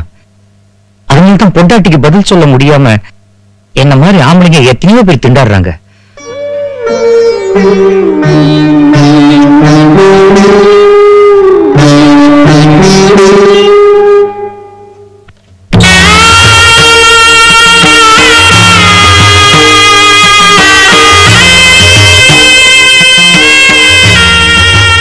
நடந்ததெல்லாம் மறந்துரு. ஆனா நான் மட்டும் ஒரே ஒரு கேள்வி கேட்கிறேன், பதில் சொல்வியா? நான் எல்லா பொம்பளைங்களையும் சொல்லல, ஒரு சில பொம்பளைங்களை தான் சொல்றேன். அப்பா 1000 தப்பு பண்ணாலும் பொறுத்துக்கிறீங்க. புருஷன் சின்ன தப்பு பண்ணா கூட பொறுத்துக்க மாட்டேங்கிறீங்க. அம்மா 1000 திட்டினாலும் பொறுத்துக்கிறீங்க. மாமியார்காரி ஒரு வார்த்தை சொன்னா கூட பொறுத்துக்க மாட்டேங்கிறீங்க. இது என்ன சைக்காலஜி? தப்புதான், தப்புதான். நானும் உங்களை ஒரு கேள்வி கேட்கிறேன், பதில் சொல்றீங்களா? எல்லா ஆம்பளைங்களும் பத்தி சொல்லல, ஒரு சில ஆம்பளைங்களை பத்தி தான் சொல்றேன். ஒவ்வொரு பொண்ணும் புகுந்த வீட்டுக்குள்ள நுழையும் போது புருஷன் தன்னை அரசியா நடத்துவான்னு தான் நினைக்கிறான். அந்த புருஷன் அவளை அரசியா நடத்தலைனாலும் பரவாயில்ல, கேவல அகதியா அடிமையா நடத்துறாங்களே, இது என்ன சைக்காலஜி? எல்லார் மேலேயும் தான் தப்பு இருக்கு. நான் வீட்டை விட்டு ஓடுனதும் ஒரு விதத்துல நல்லதுதான். இனிமே அம்மா அக்கா குடும்பம் இவங்களால நமக்கு பிரச்சனையே வராது. நீ நான் ஸ்ருதி, இதான் நம்ம குடும்பம். அந்த வெக்கண்டோட நாய் பேச்சை எடுக்காதீங்க. ரமா, என்ன சொல்ற? நான் ஸ்ருதியை மறந்துட்டேன், நீங்களும் மறந்துருங்க. இனிமே நான் நீங்க அதான் குடும்பம். கொஞ்சம் புரியும்படியாதான் சொல்ல. அந்த நாய் வீட்டை விட்டு நடந்து போயிட்டா. வீட்டை விட்டு நடந்து போயிட்டாளா? பழக்கமா வீட்டை விட்டு ஓடி போட்டான்னு சொல்லுவா. இது பக்கத்து தானே போயிருக்கு, அதான் நடந்து போயிட்டான்னு சொன்னேன். சுந்தரமூர்த்தி சார், உங்க ஜாதகப்படி உங்க வாழ்க்கையில எதிர்பாராத இடத்துல இருந்து ஒரு பெரிய திருப்பு ஏற்பட போகுது. ஏயா, எனக்கு இவ்வளவு வயசாயிடுச்சு, இதுக்கு மேல ஒரு திருப்பு ஏற்படுமா? என் ஜோதிடம் பொய்யே ஆகாதுங்க. நிச்சயமாக உங்களுக்கு வாழ்க்கையில பெரிய திருப்பு ஏற்படத்தான் போகுது. என்ன சார் இது? வயது உணர்த்திங்காலும் ட்ரிங் ட்ரிங்னு மணி அடிக்குது. நீங்க எல்லாருக்கும் இறந்த காலத்தையும் எதிர்காலத்தையும் சொல்றீங்க, ஆனா நிகழ்காலத்துல இருக்கவே மாட்டேங்கிறீங்க. Cellular phone sir, Aircel. Hello sir, எல்லாம் நல்லபடியா முடிஞ்சதுன்னு பார்த்தா வெண்ண தரடு ஒரு தாழி உடைஞ்சு போச்சு சார். என் பொண்ணு பக்கத்து வீட்டுக்கு ஓடி போயிட்டான். ஓஹோ, எப்போ? ஒரு 2 மணி நேரம் இருக்கும் சார். 2 மணி நேரம் தான் ஆச்சா? அப்போ தப்பு தண்டா நடந்திருக்க வாய்ப்பு இல்ல. காதும் காதும் வச்ச மாதிரி நீ போய் அவளை கூட்டிட்டு வா.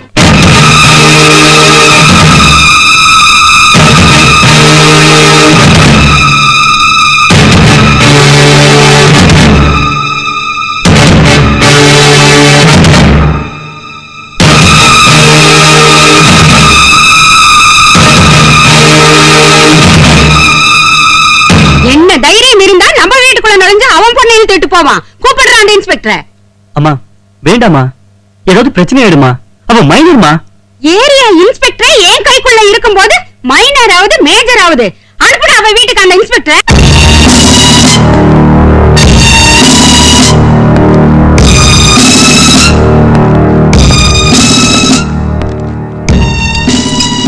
யாரு வீட்டுல? யாரு வீட்டுல? யாரு? எங்கடா அவன் பொண்ணு? எங்க அவன் பொண்ணு?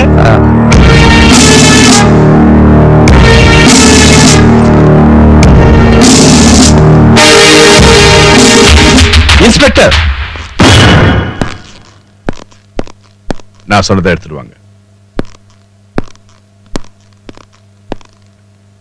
இன்ஸ்பெக்டர், வீட்டுக்குள்ள நுழைஞ்சு ஒரு மைனர் பொண்ணு கையை பிடிச்சி இழுத்துட்டு போறீங்க.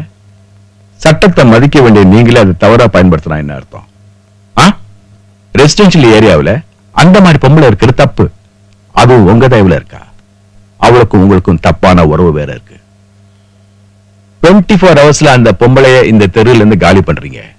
அதுக்கப்புறம் என்ன வந்து மீட் பண்றீங்க? அதுக்குள்ள நான் யோசிச்சு வைக்கிறேன். தமிழ்நாட்டிலேயே தண்ணி இல்லா காடு நம்பர் 1 எங்க இருக்குன்னு உங்களை டிரான்ஸ்ஃபர் பண்றதுக்கு கெட் அவுட்.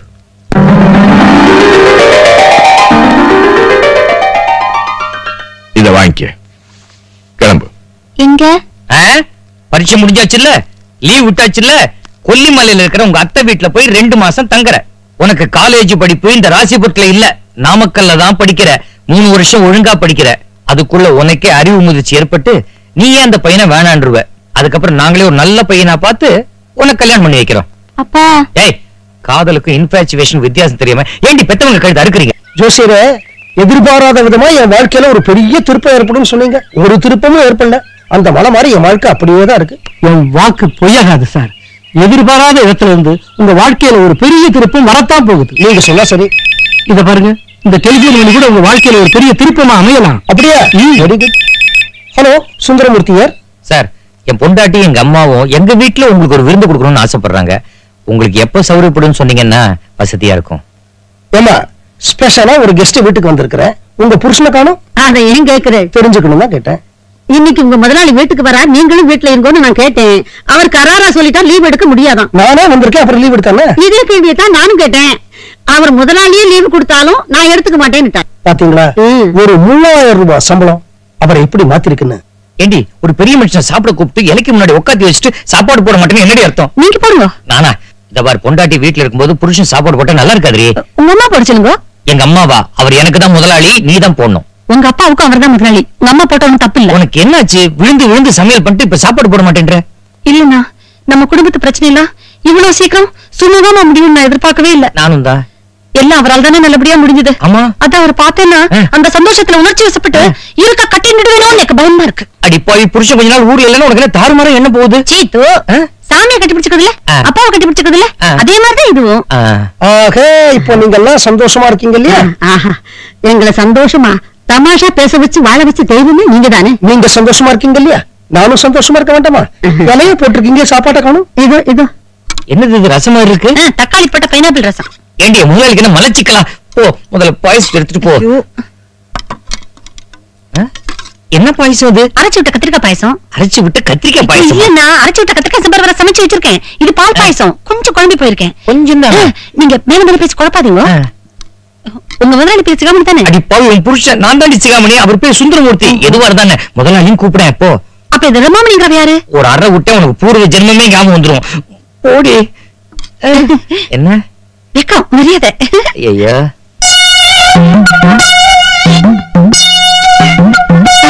வணக்கம்.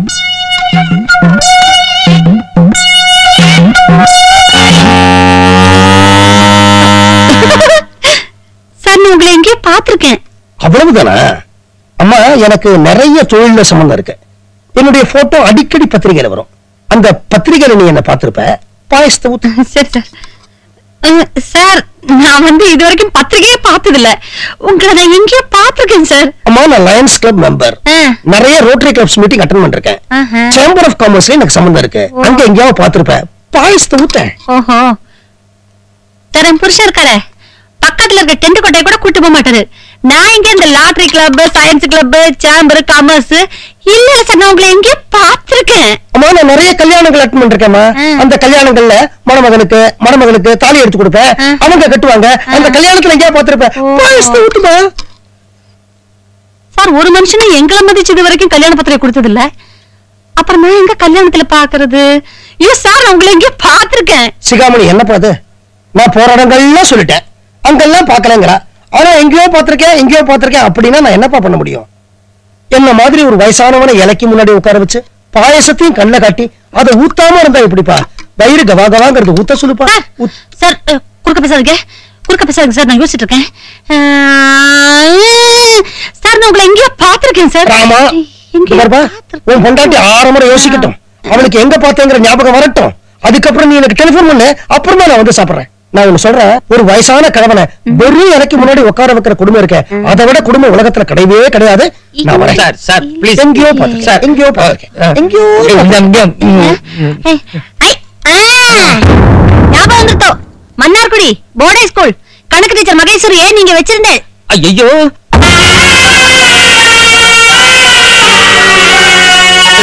அப்பாக்கு வேலை போச்சு, அத்திம்பேருக்கு வேலை போச்சு, எனக்கு வேலை போச்சு. குடும்பத்தையே கவுத்துட்டேடி. என்னடி சொல்ற? மன்னார்குடி அதான் நான் பிறந்த ஊர். அங்க ஒரு போர்டே ஸ்கூல் இருக்கே, தெப்பக்குளம் பக்கத்துல. அங்க மகேஸ்வரின்னு ஒரு கணக்கு டீச்சர், 10ஆம் கிளாஸ் மேத்தமேட்டிக்ஸ். அந்த மகேஸ்வரி டீச்சரை இந்த சார் வச்சிருந்தார்.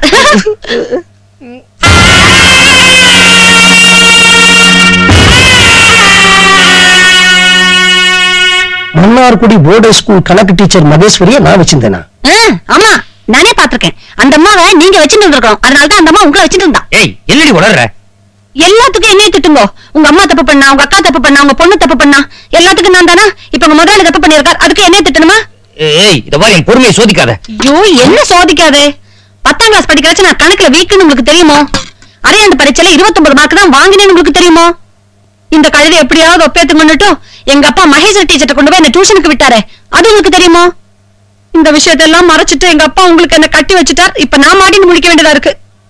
அந்த டீச்சர் வீட்டுக்கு போகும்போதும் வரும்போதும் நான் பாத்திருக்கேன். அந்த டீச்சர் இவர் போட்டோக்கு முத்தம் கொடுத்துட்டு இருப்பா. அவங்க கிஸ் பண்றதையும் பாத்திருக்கேன். இவர் முகத்தை அந்த போட்டோல நான் நன்னா பாத்திருக்கேன். என் ஃப்ரெண்ட்ஸ் எல்லாம் கூட சொல்லுவா, ஏ ரமாமணி உன் நொண்டி டீச்சர் மகேஸ்வரி யாரையும் வச்சுட்டு இருக்கான்ட்டு. நான் கூட சொல்லுவேன், அப்படி சொல்லாதீங்க ஓடி, நொண்டி டீச்சர்னு சொல்லாதே, உடல் ஊனமுற்ற கணக்கு டீச்சர் யாரையோ கணக்கு பண்ணிட்டு இருக்கான்னு சொல்லுங்க சொல்லுவேன். இந்த மகேஸ்வரி டீச்சருக்கு கால் கிடையாதம்மா? கிடையாது. எந்த கால்?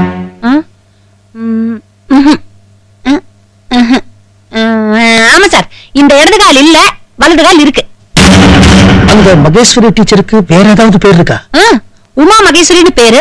நாங்கெல்லாம் மகேஸ்வரின்னு சொல்லுவோம். அவங்களுக்கு ரொம்ப வேண்டியவங்க எல்லாம் உமா உமான்னு கூப்பிடுவாங்க.